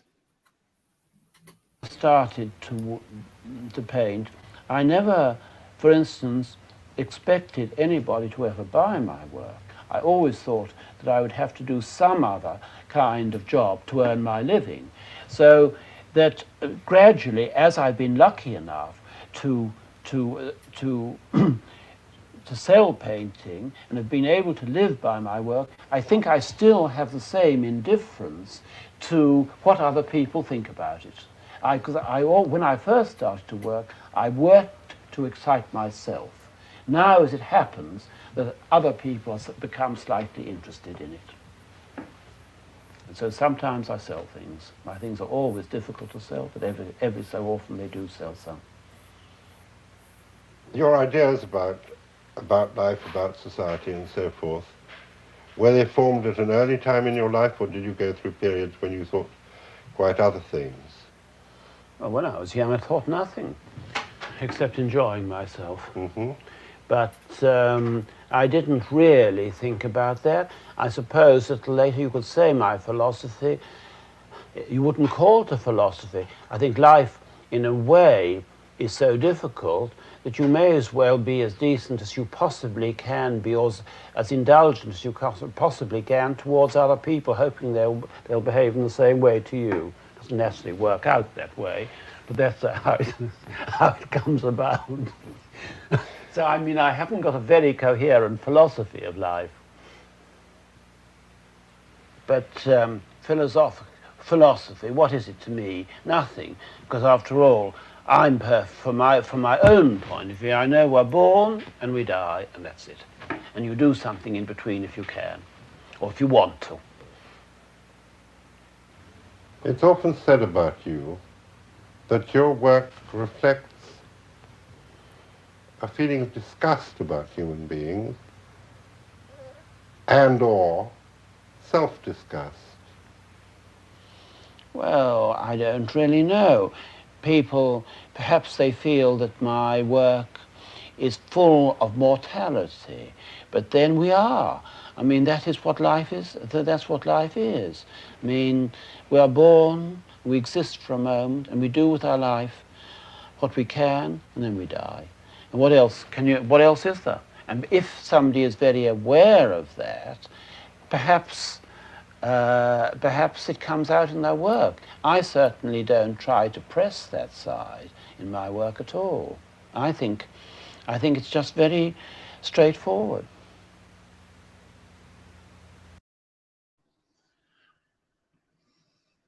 So there we go. We hear the sort of reiteration of his sort of nihilist slash existentialist philosophy. I always think that's quite interesting at the end, because you've got George Dyer and William Blake looking over his shoulder on the top of the cabinet there behind the sofa. Sounds like Macbeth. Very much end of Macbeth vibes, you know, out brief candle, you know, life is a tale told by an idiot, etc. Which sound and fury and signifying nothing. yeah. Oh dear. You know, and again, who knows? I mean, he says that, of course, that isn't a concern, but I cannot sort of look at these. You know, I mean, all of his work in a way, but certainly these late works, and not also think about that. You know, this was something on his mind. You know, his sort of physical powers were fading. I mean, he, you know, certainly from the beginning of the 1990s, you know, he was quite ill. You know, and had significant health problems. So so remember, he has very serious asthma. He's taking all sorts of medication to help him sleep. He has difficulty sleeping, so he's having to take stuff to get him off to sleep. But often these are interfering with his breathing, which of course is exacerbating his asthma. And so, you know, he obviously had very many long nights where he was juggling the dosage of various prescriptions, plus of course drinking very heavily. Which he also had I didn't know, but he had kidney cancer. He had a cancerous kidney, and it was removed. I don't know. It was around the late 1980s or maybe the early 90s when this happened, but I hadn't known about that previously. So. So he had a I'm not sure. I thought that was actually in the late 70s, but it could have been. Yeah, I don't know the details. I thought it was later. Yeah, I think so. And so he was being treated for various health conditions, and obviously he was getting older by this time. So he was born in 1909. So by 1989 he turned 80, and he had slowed down a lot, and people had noticed that he was obviously aging, and that he wasn't drinking as much as he used to. And there was something of a painful interview of him with Daniel Farson, recorded in 91 or something, which shows Bacon sort of not in a particularly good light. He's quite drunk, but in the Bragg interview in the sort of mid 80s, he's in very fine form. But that second interview from the 1990s is yes. The one we just watched was from 1980. From 1987, I believe, where he's speaking to David Sylvester, who I just mentioned. Yes. Okay. This picture, I actually originally thought it was from this period at the late 80s, but it's actually from 1984. But of course it shows Bacon, you know, I mean, showing his age, you know, obviously. So this is Richard Avedon, isn't it? Yes. Yeah. Okay. And so we. We should mention.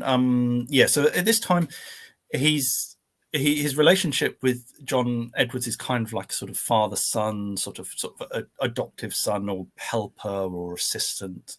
Yeah. And he meets someone called Jose Capello, who's a Spanish banker. Very much alive, so you know I'm going to be polite about him. Yeah, no reason not to be polite about him, because you know, I don't know anything. You know. Yeah, I've got a picture of him in a few slides. But, okay, right, okay. Well, we'll leave it till then. But so this is So this is one was this 89 or something. 91. Study 91. From the Human Body. Yeah, this is one of the very last paintings, apparently based on photographs of a dancer friend of the artist.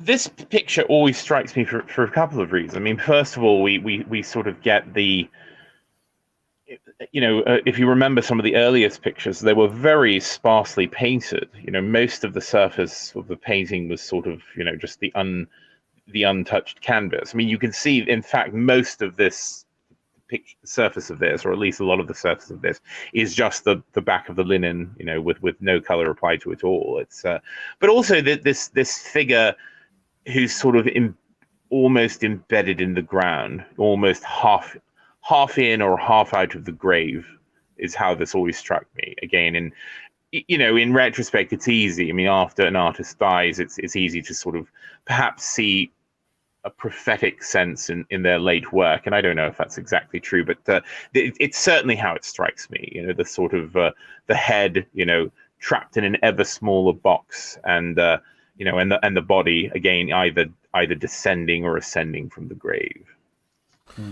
I hate to be crass, but we've talked about the meaninglessness of the arrow quite a few times. This particular arrow strikes me as less meaningless than some of the others. Yes, well, I think the homoerotic quality is something I'm not qualified to speak on. I don't know. I mean, the arrow is you know, the arrow is pointing at the hip, you know, where the femoral process would be. I mean, it's not, you know, it's not really pointing at the genitals. So I don't know. It's more, I think of it as more orthopedic than you know, and of course his legs are doing some quite interesting contortions. So I've always thought of it more kind of pointing at the hip bone. But your mileage may vary, as they say. No, come on, D. This is prime territory. I think this is the full homo. And Bacon was quite open about. And he didn't discuss it very much in interviews, but he was, you know, he's quite open in private about that, you know, that he had certain types of men that he was attracted to, and that there were certain physical forms that he liked. Muscular men, he liked. Older men, he liked sort of manual workers and so forth. He also, there's quite an interesting passage. He did this whole series of interviews with David Sylvester, which was published as The Brutality of Fact. And then there was a later book which came out, which was a series of not always terribly revealing snippets that were cut from those interviews, but were sort of collected in a second book, which was published by David Sylvester right at the end of his life. And it was full of these little observations. And one of the observations was that he really liked close cropped hair because it showed the shape of the head and the skull and the neck. And that this was something that appealed to him greatly. Because I remember he was asked to paint Allen Ginsberg when they met in Tangiers in the early 1960s, and Bacon said that I think one of the reasons was he wasn't really into that sort of thing was because, you know, of course, Allen Ginsberg famous for having, you know, very long hair and a giant bushy beard and so forth, and Bacon really didn't like that. So it's quite interesting that he had his particular preferences. Don't we all? Yeah. Okay, you want to go to the next?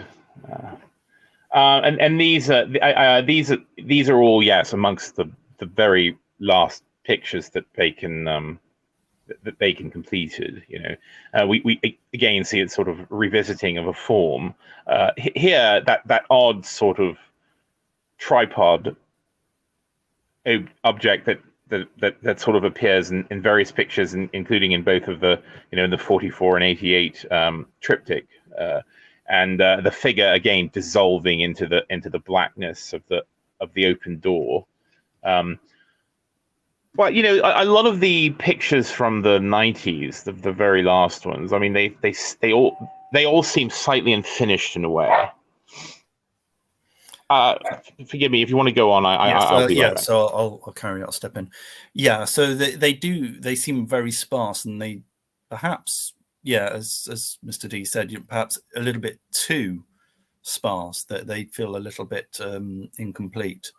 I think that this is they're not actually incomplete. I mean, Bacon signed all these works. They all left the studio. They all went to the gallery and they were sold and so forth. So they're not actually unfinished works. I think that there was one unfinished work in the studio at the time of his death. But so you see this great simplification. Now, Bacon didn't usually do commissions.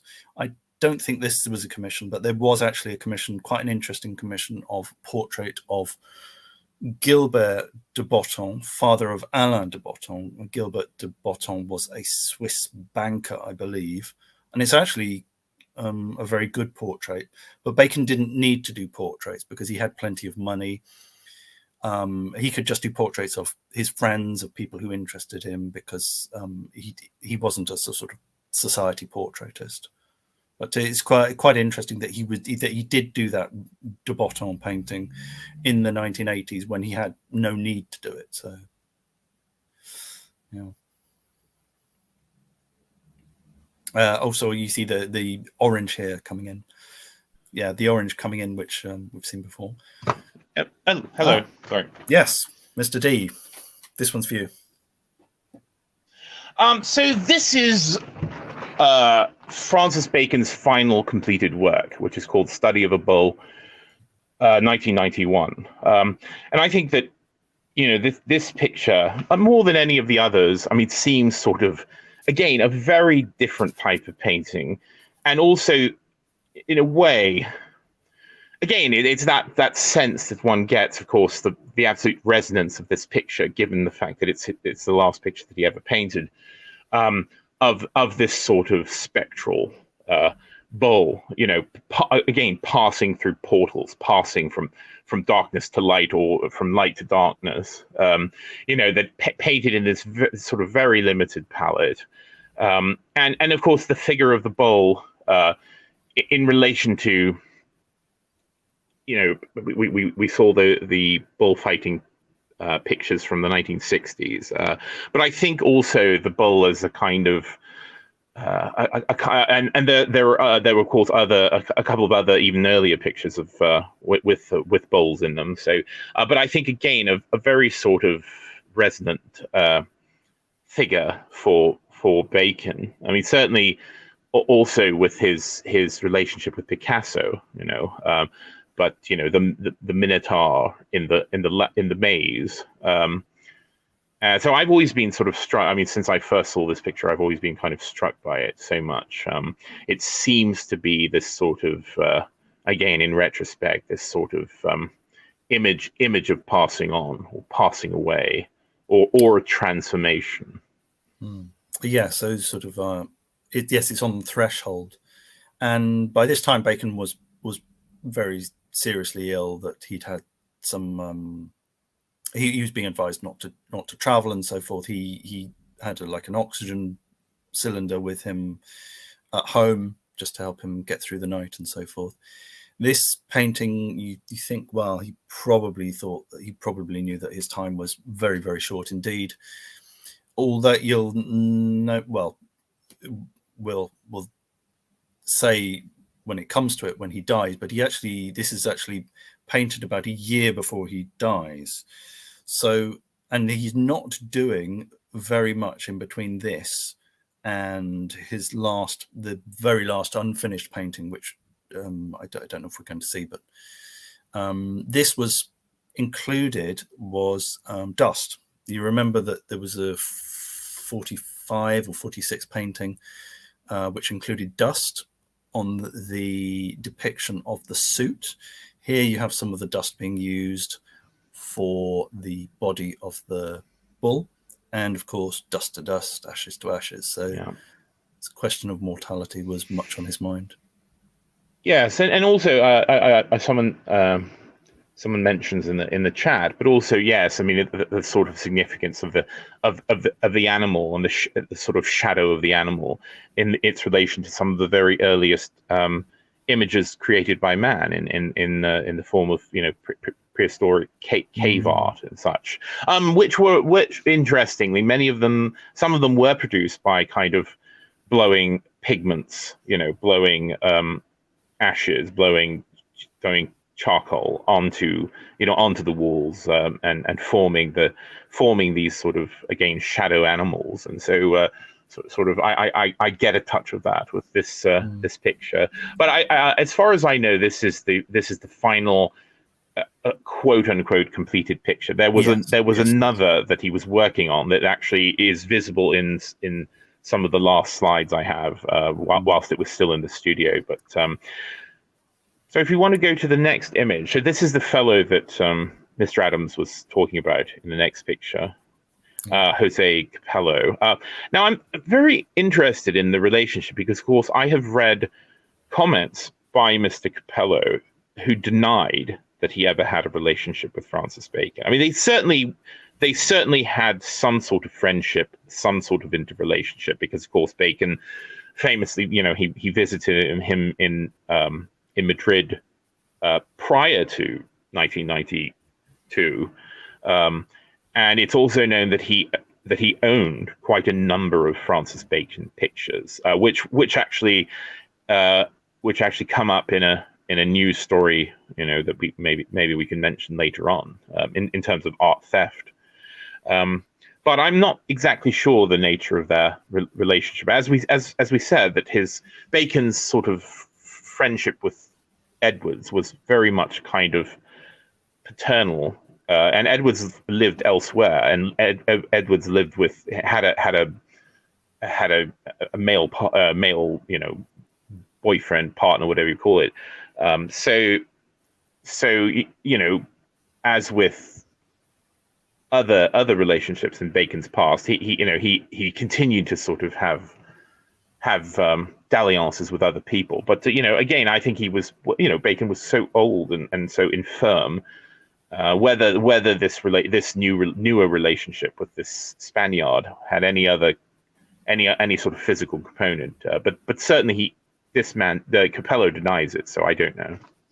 Yeah, so we'll just say sort of read the books, read the interviews and so forth. There's disputes over sort of what exactly the nature of that friendship was, and Bacon did some portraits of Capello, not, I'm afraid, very good paintings. He was included in the last triptych, but unfortunately Capello said, "Oh, I'm a little bit too recognizable in that, Francis. Could you paint me out?" And so Bacon painted over his face and replaced it with a portrait of Ayrton Senna, which is actually not. He doesn't look completely dissimilar to Ayrton Senna. Mm. Yeah. I think he looks quite a lot like Jamie Theakston. I don't know if you remember Jamie Theakston, but he really does look quite a lot like Jamie Theakston. Yeah. So. I can see it. Yeah, I can see it. And so Bacon was interesting for Bacon because, of course, he talked in terms of love or in terms of passion. So Bacon certainly thought of it in romantic terms. But beyond that, I can't say. But he made a point of visiting Madrid in sort of 89, 90, 91, and 92. Madrid was where Capello was based. Bacon liked visiting Madrid, not least because of the Prado. He didn't go to as many museums as you might expect because he liked to look at art through reproductions. I think he felt less intimidated by seeing works in reproduction, especially if he was going to do versions of them. But he did go to the Prado, which of course is home to the most fantastic collection of paintings by Velázquez, one of his heroes, who painted the portrait of Pope Innocent X, which is not in Madrid. No, in Italy. Although Bacon did go to, as far as I know, he did visit a major Velázquez retrospective, and I don't know if that picture was included. He claimed to have never seen it in person, but I don't know. Maybe he saw it then. I don't know if it was in that exhibition. Well, he may have claimed not to have seen it up to that point, and then later on he did see it. Maybe. Right. Okay. So, if you want to go to the next image, this is actually one of the last, and maybe the last picture of Francis Bacon taken in Madrid in 1992 on that fateful trip. In fact, this was when I found it. It's titled "The Last Martini." So, Bacon, against the advice of his doctors, went to Madrid and became quite ill. I mean, he was quite ill basically by the time he got there, and he was admitted to a private clinic which was run by a Catholic organization called the Handmaids of Maria, and he died of a heart attack on the 28th of April, 1992, under the care of these nuns in this clinic. So so this was his last and fateful trip. Yes, I remember hearing about this. I was actually at life class. I was at art college at the time, and as you know, the word started getting out that Francis Bacon had died, and it was quite a big thing, because even if you weren't a fan of his work, you knew of him as a very important painter. So it was sort of made a strong impression on me. And I remember the next day I went out and bought copies of the Times, the Telegraph, the Guardian, the Independent, and so forth, just to collect the obituaries, because of course this was before the internet. So this was how you and of course they had the big sort of splash pages and so forth. They had very long obituaries, and of course what happens is that these obituaries of famous people and sort of so forth, and you might remember this from the time when Bowie died, that they have all this material ready to go when the person dies. So it wasn't a case of they had to scramble to get someone to write a 5,000 word article. These articles were already in the files waiting to go, and so the following day you could pick up a newspaper and there were these lengthy profiles.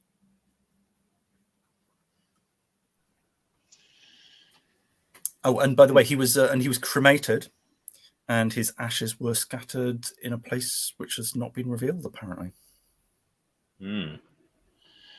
So what? Stay on this one for a moment. So it turns out that his sole heir was John Edwards, who we've discussed quite a bit. The sole heir of his estate. I believe his estate at his death was valued at £11 million, which, given, of course, what became of his prices, in subsequent years, seems a very small amount. There were quite a lot of legal matters that were settled in the subsequent years between the estate and Marlborough Gallery. But yes, John Edwards was the sole heir, and I believe that another friend of Bacon called Brian Clark was the executor of the estate, or perhaps Edwards named him as the executor of the estate to take care of the business rather than Edwards.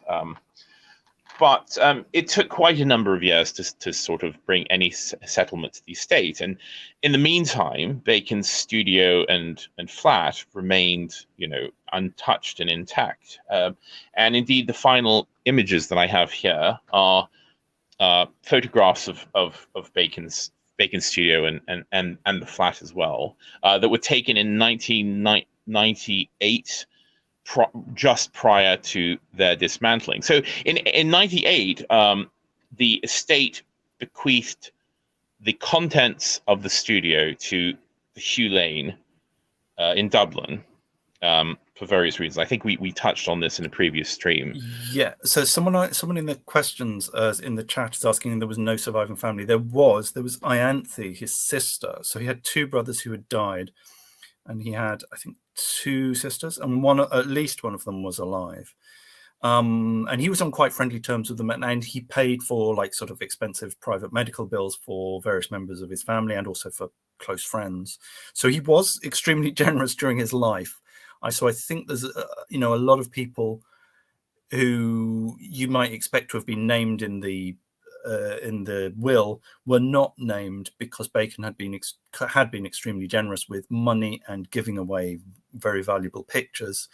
So I think he felt like he'd done that. He'd paid his dues already, and he wanted to keep it simple. So everything went to John Edwards. Yes, but and of course I don't know a lot of the dispensation. Of course, Marlborough had possession of probably quite a number of pictures, and as I said, that was litigated. I don't know a lot of the details about. Well, this. I can tell you very briefly. So this is a summary. No, go ahead. Oh, no, I was just saying. AA keeps trying to go ahead. Don't go ahead yet. Stay here. Right. Yeah. So there was a when was this case? So this was about 2001, 2002. There was a case between the Bacon estate, which by this time had gone over to Clark, I believe, because John Edwards sadly did not live terribly long after Bacon died. He died of cancer, actually. But anyway, the Bacon estate in around 2000 set out to sue the Marlborough Gallery, which is actually a huge international organization with branches all over the world, including Liechtenstein and Switzerland, for £100 million. And it got very close to litigation and was called off at the last moment. And there was a private agreement, which the contents of which have not been disclosed, but it was called off at the last moment. So, and they were suggesting that there had been mismanagement of funds and the proper accounting procedures had not been followed. So, yeah, so it was basically it was a little bit messy at the end. Yeah. Although this is after Bacon has died. Yeah, quite, almost a decade afterwards. So this is the exterior of 7 Rees Mews, where Bacon lived and worked since the early 1960s. This is it looks very different today, but this is how it basically appeared during Bacon's life. This was taken in the mid late 90s, but it's it's in South Kensington. It's very near the Natural History Museum, but again, quite a non-prepossessing exterior. So if you want to, so this is a Mews building. It was, I think, originally a stable. So Mews, a small, it's like a sort of, essentially a sort of a spur. It's a sort of cul-de-sac which comes off. In this case, it was a high street, and it's there's no through traffic and so forth. And Bacon lived at the top floor, and the bottom floor that you can see is sort of like you've got a grey door, and then you've got you've got a garage area. That was originally the stables area, and that was apparently full of bags of documents, papers, painting materials, old canvases and stuff. And he used to use the top floor. Okay. And this is, so when you went in the door, there was a set of very narrow stairs, and at the top of the stairs, of course, this is the door to Bacon's studio where he worked. On the other side, of course, is the rest of the flat. I have one picture of that as well at the end. You also saw a bit of it in that interview with David Sylvester. That green sofa, that's actually the sort of lounge area of the. Was the lounge area of the flat. Okay.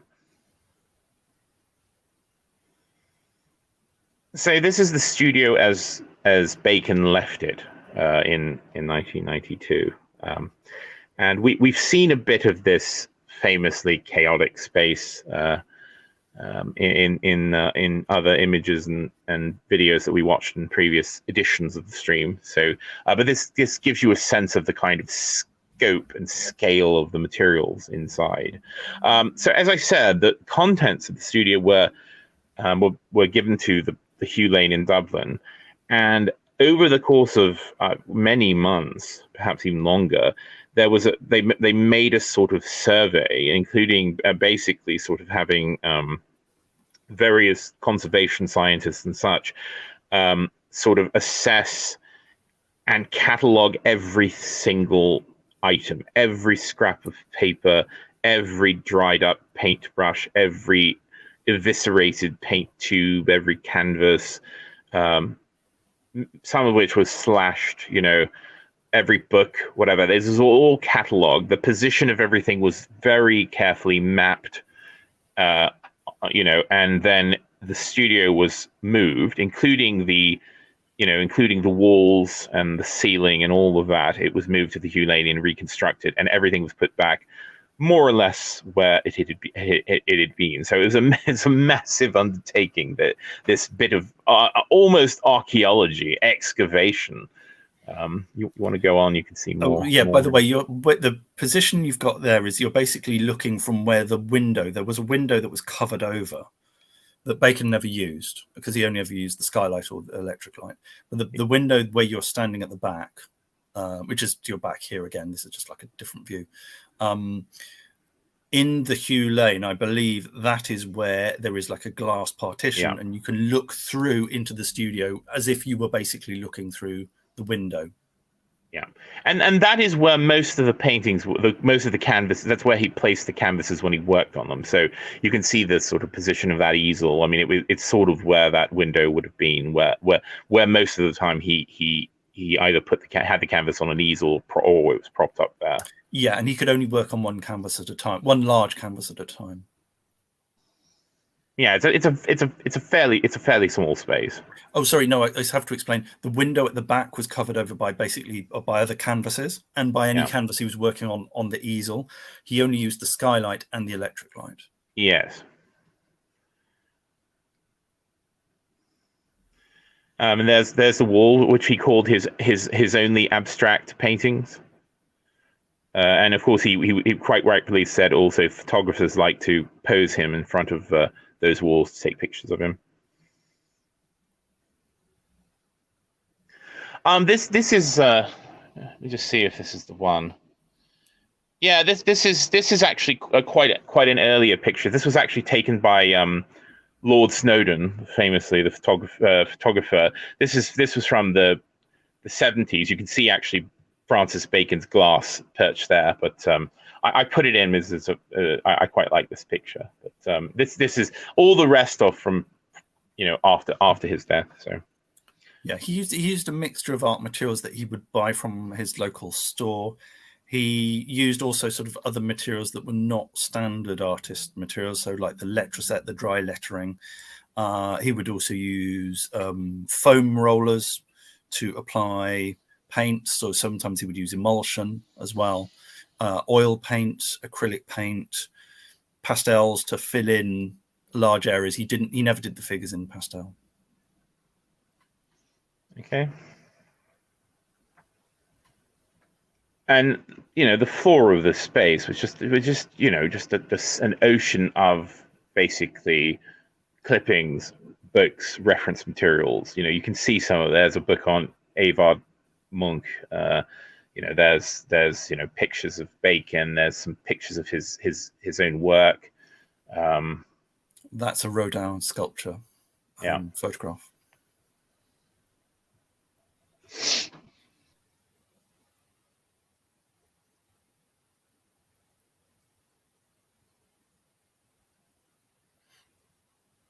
You can also see the spray cans there that he was using a lot in his last years. So these were just like normal aerosol cans that you would use to spray cars and so forth. And the rollers. Welcome, Velasquez.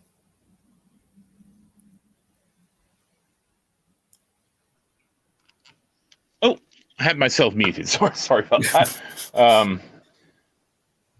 Lucian Freud photograph on the top right. Taken by John Deacon. Yeah, and again, all the sort of art books, various things. Yeah, there's the foam rollers. Yeah. And that's in the lounge that we saw. There is there's the life mask of William Blake, which someone gave him, which he kept, and photographs of various people. John Edwards next to it. That's the colony room on the left at the edge of the cabinet. You see Peter Lacey, Dyer, various people. And interestingly enough, just at the time when he died, so we've spoken about the fact he had a flat in Paris during the 1970s, very small, which he spent quite a bit of time in, but he didn't paint so much there. He was also thinking, apparently, at the time of his death, of getting a flat in Monaco. So he's thinking of going back to Monte Carlo and having a small place there so he could sort of gamble and be by the sea. He'd been recommended to spend more time in the south of France because of his asthma. So I think that the Monte Carlo thing would have taken him back to the 1940s, allowed him to gamble, but also have been sort of slightly kinder on his lungs. Yes. Okay, I'll go to the next one. Oh, someone's asking about the original dust. No, that's not the original death mask. That's one of the casts of. Yes. There were multiple casts. You'll find that for famous figures, there were often multiple casts of figures, and also I think we mentioned that Bacon also had his life mask cast. I like these last two pictures because, you know, I just like the idea of seeing Francis Bacon's cooker. So there you go. Selection of sauces and jams. But interesting, of course, you can sort of see also. We saw a bit of this in a video that he liked to have reproductions of his own work, that he'd sort of changing sort of assemblage of pictures of paintings, many sort of paintings that he had recently been working on. You know, all of these, you know, of paintings from, you can see them from most of them from the 80s. Interesting, I thought mentioned that you see the picture of the man sort of adjusting his tie in before what seems to be a mirror. That is Gilbert de Botton, who was one of Bacon's sort of patrons in the 80s. He bought a lot of Bacon's work and commissioned a portrait of himself, which that's it. I don't know if he's related to that Amber de Botton. Oh yeah, I think he might be. Yes, I think maybe he's the.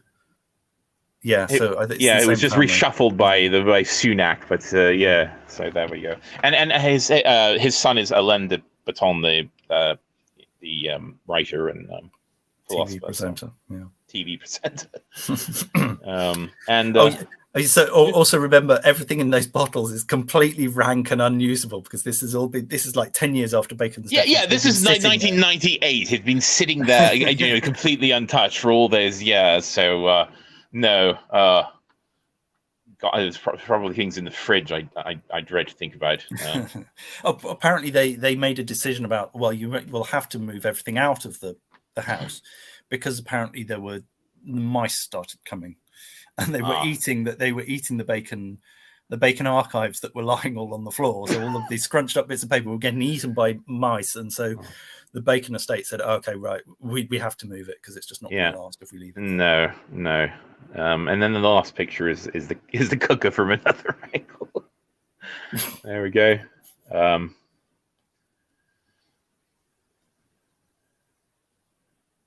So in the final image, of course, after Bacon's death and the years after his death, the market for his work went up enormously. It's cooled a bit, I would say, in the past few years. But this is from, I think, what would say, when would this have been from? Fairly recently. We saw that this is a 1969 self-portrait, which we saw a few streams back, and as you can see, it was originally given to Valerie Beston, from the gallery. From the gallery, yes, and it sold for $29,750,000. So, yes, Bacon's artwork, his market price went up enormously. I think people have this sort of idea that was the sort of money he was making it when alive. Absolutely not. I mean, this is a sort of product of the weird red hot bubble that has emerged again in the art market. Certainly in the 2000s and 2010s. But as I said, it was sort of wax and wane. But yes, Bacon's work became and works from certain periods became enormously valuable. Bacon's, I don't know if mentioned before, 3 studies of Lucian Freud, which were made in the 60s. I can't remember which year, and they sold for $142,405,000 to the ex-wife of Steve Wynn, who appropriately was, of course, is a sort of casino and real estate mogul in Las Vegas. So perhaps somewhat appropriate for gambler Bacon, that his highest auction price was given over to the ex-wife of Wynn. Probably in better hands, because of course he's also famous for severely damaging two Picasso pictures, which he was trying to sell both times. He put his elbow through one of them whilst showing it off to various people right before he was trying to sell it. So yeah, he has famously bad eyesight, so he didn't judge his distance and put an elbow through a pink period Picasso. Yeah. Bacon was aware of how much money his work was commanding, and so he would often so friends would come out of the woodwork and say, "Oh, I really love your work, but I couldn't afford to buy it." And so Bacon sort of sighs and says, "Okay, well, here's a very small picture. Here's one of the little portraits. The one that were sort of 10 inches by 14 inches or whatever." And he'd give it to them, and then of course he'd be completely unsurprised when it came up at the auction block at Sotheby's, which was just down the road from him, like sort of 6 months or 9 months later. And he kind of accepted that was what was going to happen. And also, he was a famous gambler. He'd been in debt before. He knew what, large sums of money could mean to people. So I don't think he begrudged people when they sold pictures, by and large. No, it's certain. It's sort of a it's just sort of a reality of things. And at a certain point, you sort of you've almost got to sell. You're in that position of owning something that could potentially, you could knock down for $30 million. Yeah. And suddenly, well, A, you've got the insurance, and B, you've got the responsibility of looking after this picture. And the insurance people tell you, well, actually, if you want to keep this picture, we are going to demand that you put a burglar alarm in. We're going to, demand that you put in sort of double locks here and there. And suddenly you're a custodian in a museum that you didn't really bargain for. And often it's quite understandable that you would want to get rid of the picture, even though you might love it, but just simply because it's such a great responsibility. It's a huge, and you don't want to, and almost it's dangerous to own. At a certain point, unless you have the security, if it's famous enough work, it's just dangerous to deal with. Yeah, and you don't, and what do you do when you go on holiday? You don't want to show people that you've got this work because this might get out to other people, and you become a target and so forth. So it can be a burden. Obviously, this wasn't quite the situation for Bacon. Bacon didn't have very much of his own work. He did, interestingly enough, have some quite old paintings that he'd slashed and just put in a corner and kept. Should I mention the Chelsea cache at this point? Before we finish? Yeah. So what happened was Bacon died in 92, and then a few years later, out of the blue, someone said, "Oh, look, I have got about, I don't know, what was it, 15, 20 classic Bacons, which had appeared from nowhere. And they were prime period.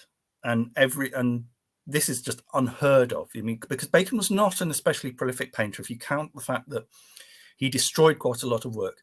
And he wasn't making that much work in the 40s and 50s, especially in the early period. He was not, some years he was producing only, 2 or 3 pictures a year. But this whole bunch of pictures came out because they had been given. Yeah, this is grey area. What happened was Bacon used to get his canvases stretched by a colourman which is an old-fashioned word for an artist material supplier, in Chelsea, which was close to where he lived. Now, when Bacon finished a picture and he wasn't happy with it, he would just say to the colourman, "Come and take this picture away.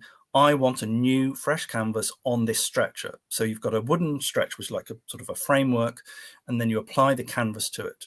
You can take the canvas off and put a new canvas on. So Bacon was saying, basically, get rid of this. I want a fresh canvas. I'm going to start this over again. What the colourman what Bacon obviously didn't say, or the colourman didn't hear, was throw away the painting. So what happens was the colourman took off the painting off the stretcher, rolled it up, put it in his attic, and returned a fresh blank canvas to Bacon. And Bacon was very chuffed and got on and did a new picture. And he didn't realise that this colourman had a stock of about 15 or 20 pictures in his attic, which was grey material, because it was not You know, strictly speaking, well, who owns it? You've discarded it, but you know, it's a valuable something. So in the end, it was all turned over to the artist's estate. So I should imagine there was maybe some small payment, or I don't know, some sort of arrangement come to with the Cullerman or the Cullerman's relatives or whatever. But these wonderful prime period Bacons, some of them which are very good, some of which are clearly unfinished or discarded, but some of them, including a classic Pope painting from the 50s, suddenly turned up and were exhibited and are now absorbed into the corpus. But basically, these pictures were a sort of godsend that appeared many years after his death. Mm. Yeah, and it's certainly you know, I mean, with an artist, you know, who sort of had a slightly chaotic and casual relationship to his own work, you know, this is you know, this is the wonderful thing that sometimes happens. You get to sort of see things that you know, that had sort of disappeared from memory.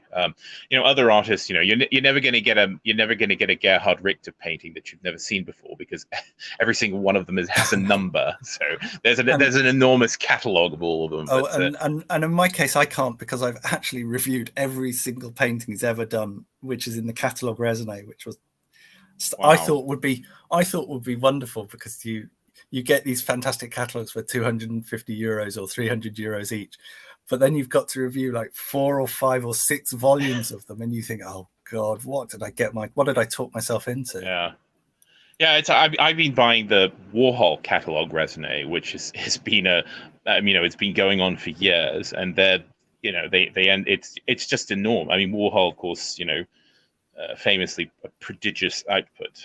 But yeah, I mean, it's certainly, if you're a proper writer and historian like Mr. Adams, you know, it can be a major undertaking. I mean, the Bacon catalogue raisonné is wonderful, but it's, you know, it's £1,000 at least. Yes. You know. Yes, I was lucky enough to get a review copy. Yeah. Oh, Bacon. Oh, sorry, D, you dropped out for a second. Oh, you're back. Am I all right? Okay. Yeah. Yeah, so it's a beautiful thing, and it was quite late coming. People were saying, well, you know, have we got all seats of catalogue? So the catalogue raisonné is basically a scientific presentation of all the works, usually in chronological order, for any artist. And there's also an inclusion of works that were discarded, or works that are attributed to, or works that have come from the studio of.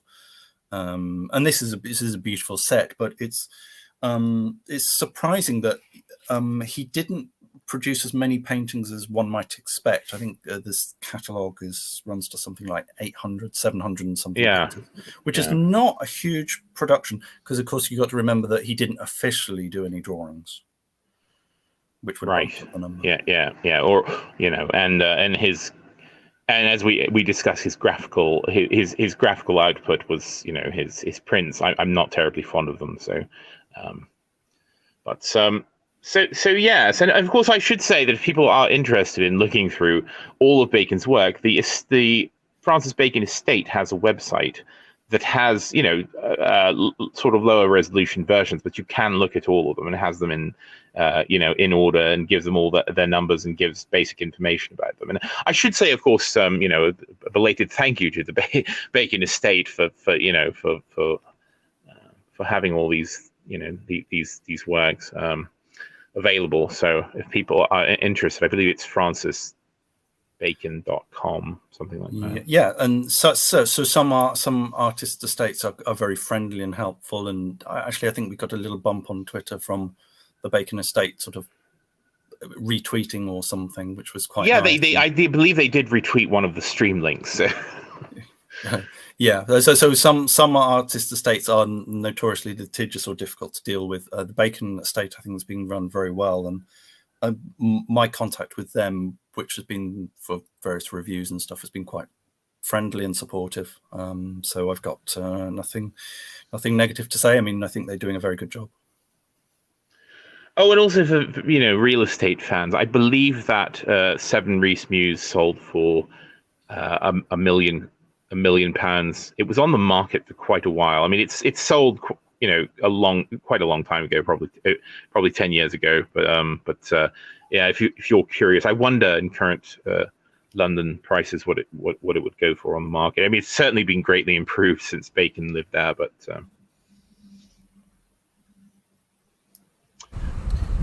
Right. Right. Well, is it time for super chats, friends? Yes, I think so. yes. Before we do that, I do have some breaking news, which is that I've been a little bit distracted for the past 5 minutes because it's come to my attention that Prophets of Doom is number 2 in its respective list on Amazon. But you'll never guess who is number 1. I have never wanted anything more in my life than to dislodge this particular man. Oh, is it someone beginning with? Is it Noah? Just have a look at this. It's not that Harari. It's Harari. Yes. Harari it's that fucking Sapiens book. Based. You've got to displace that. Oh. Harari is like the end boss of midwittery. He is like such a regime kind of avatar of like shitly progressivism. Disgusting character. And look how symbolic it would be if I could dislodge him, if only for a couple of hours. I went through exactly the same thing when I published Artivism. It was like sort of I was number 2, and give us a bump. Yeah. I have to get Harari. It's just a symbolic victory of defeating Harari, even for a moment. Yeah. I thought you were going to tell us that Sunak had been kicked out or something. No, although that's coming too. That is also, he is on the ropes. So Alex, who made a bet with me just last night, I mean, as nobody learned that you don't bet against AA when it comes to politics. It's just like the worst bet ever. Sunak's going to be out on his ear by like next week. Easy as £10 ever. I should have made 100 quid. Anyway. All right, that's all very rank, and we won't have it invading this cultural space. This passage will be edited out of the final version. There have been 3, apart from the bit about needing to dislodge Harari. There have been 3 super chats, and they're all from the same person, a certain Port Film Co-op, a man who dissed my top 100 film list, so he's not a friend of mine. But he says. Well, and all of his comments are, he said Francis Bacon liked it, you know where, which is hardly news. Port Film Co-op says, forward by Duncan Goodhue, who is a swimmer, and he says, famously bald swimmer, yes. Port Film Co-op says, were his visceral attacks on the Pope political? So. That's the only substantive the last one, question. not really. But Bacon was reactionary, and he quite liked hierarchy. And I think back in those days that the Pope was seen as quite sort of distant and untouchable, and the sort of the figure of a man lifted above mankind. So he sort of viewed him in an existential way, but he wasn't Catholic. So. And that's it. So we've learnt quite a lot about Francis Bacon. Easily the most in-depth series on Francis Bacon online anywhere, I would suggest, to add to the other works of Dee on Deepest Law. Anything you would like to promote, Alexander Adams? Yes. Well, first of all, thank you very much to AA and Mr. D for allowing me to gabble on at such great length about an artist who I've got a great deal of admiration for. Not the only artist I admire. I do admire many other artists as well. But it's been a fantastic chance to talk about this artist with 2 knowledgeable people. If you want to support my work, you can go to Linktree and follow Alexander Adams Art. You can also go to Substack, Alexander Adams art.substack.com. If you become a paid subscriber, you do help me produce all sorts of works, including articles, essays, and also me producing art which you can also buy through Imperium Press. I've got a series of lino cuts of reactionary authors there, so you may wish to go and check that out. There will be a new batch launched on the 1st of October. D, anything you have forthcoming? Well, first of all, I just again like to say thank you very much for Mr. Adams', valuable erudition and addition to this stream, which would not have been possible without him. It was also his suggestion to do it, so thanks very much. And for AA for hosting it, and I will be appearing tomorrow on a program called The Longhouse, which is presented by someone in our circles called A Walrus. I don't have a link at the moment, but if you watch my Twitter, you will find it. And we will be discussing Slopgate. We will be discussing food. So that should be interesting. And that I think is happening tomorrow at let's see, would it be 7 p.m. British Summer Time, 2 p.m. Eastern Standard Time in the US, and 8 p.m.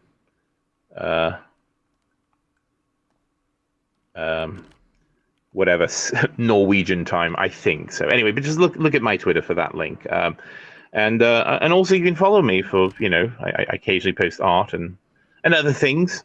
But thank you again. And all I have to say is, must defeat Harari. It's now my life's mission. It's going to kill me. If that stays stranded at 2 and I can't overtake Sapiens, everything's been for naught. I have to do it. It's going to be like a Vienna by Ultravox not getting to number 1. I'm gonna have to reconnect with all those magic meditation things. Be like, I have to visualize being number 1 just to see Harari crying into his weft tears.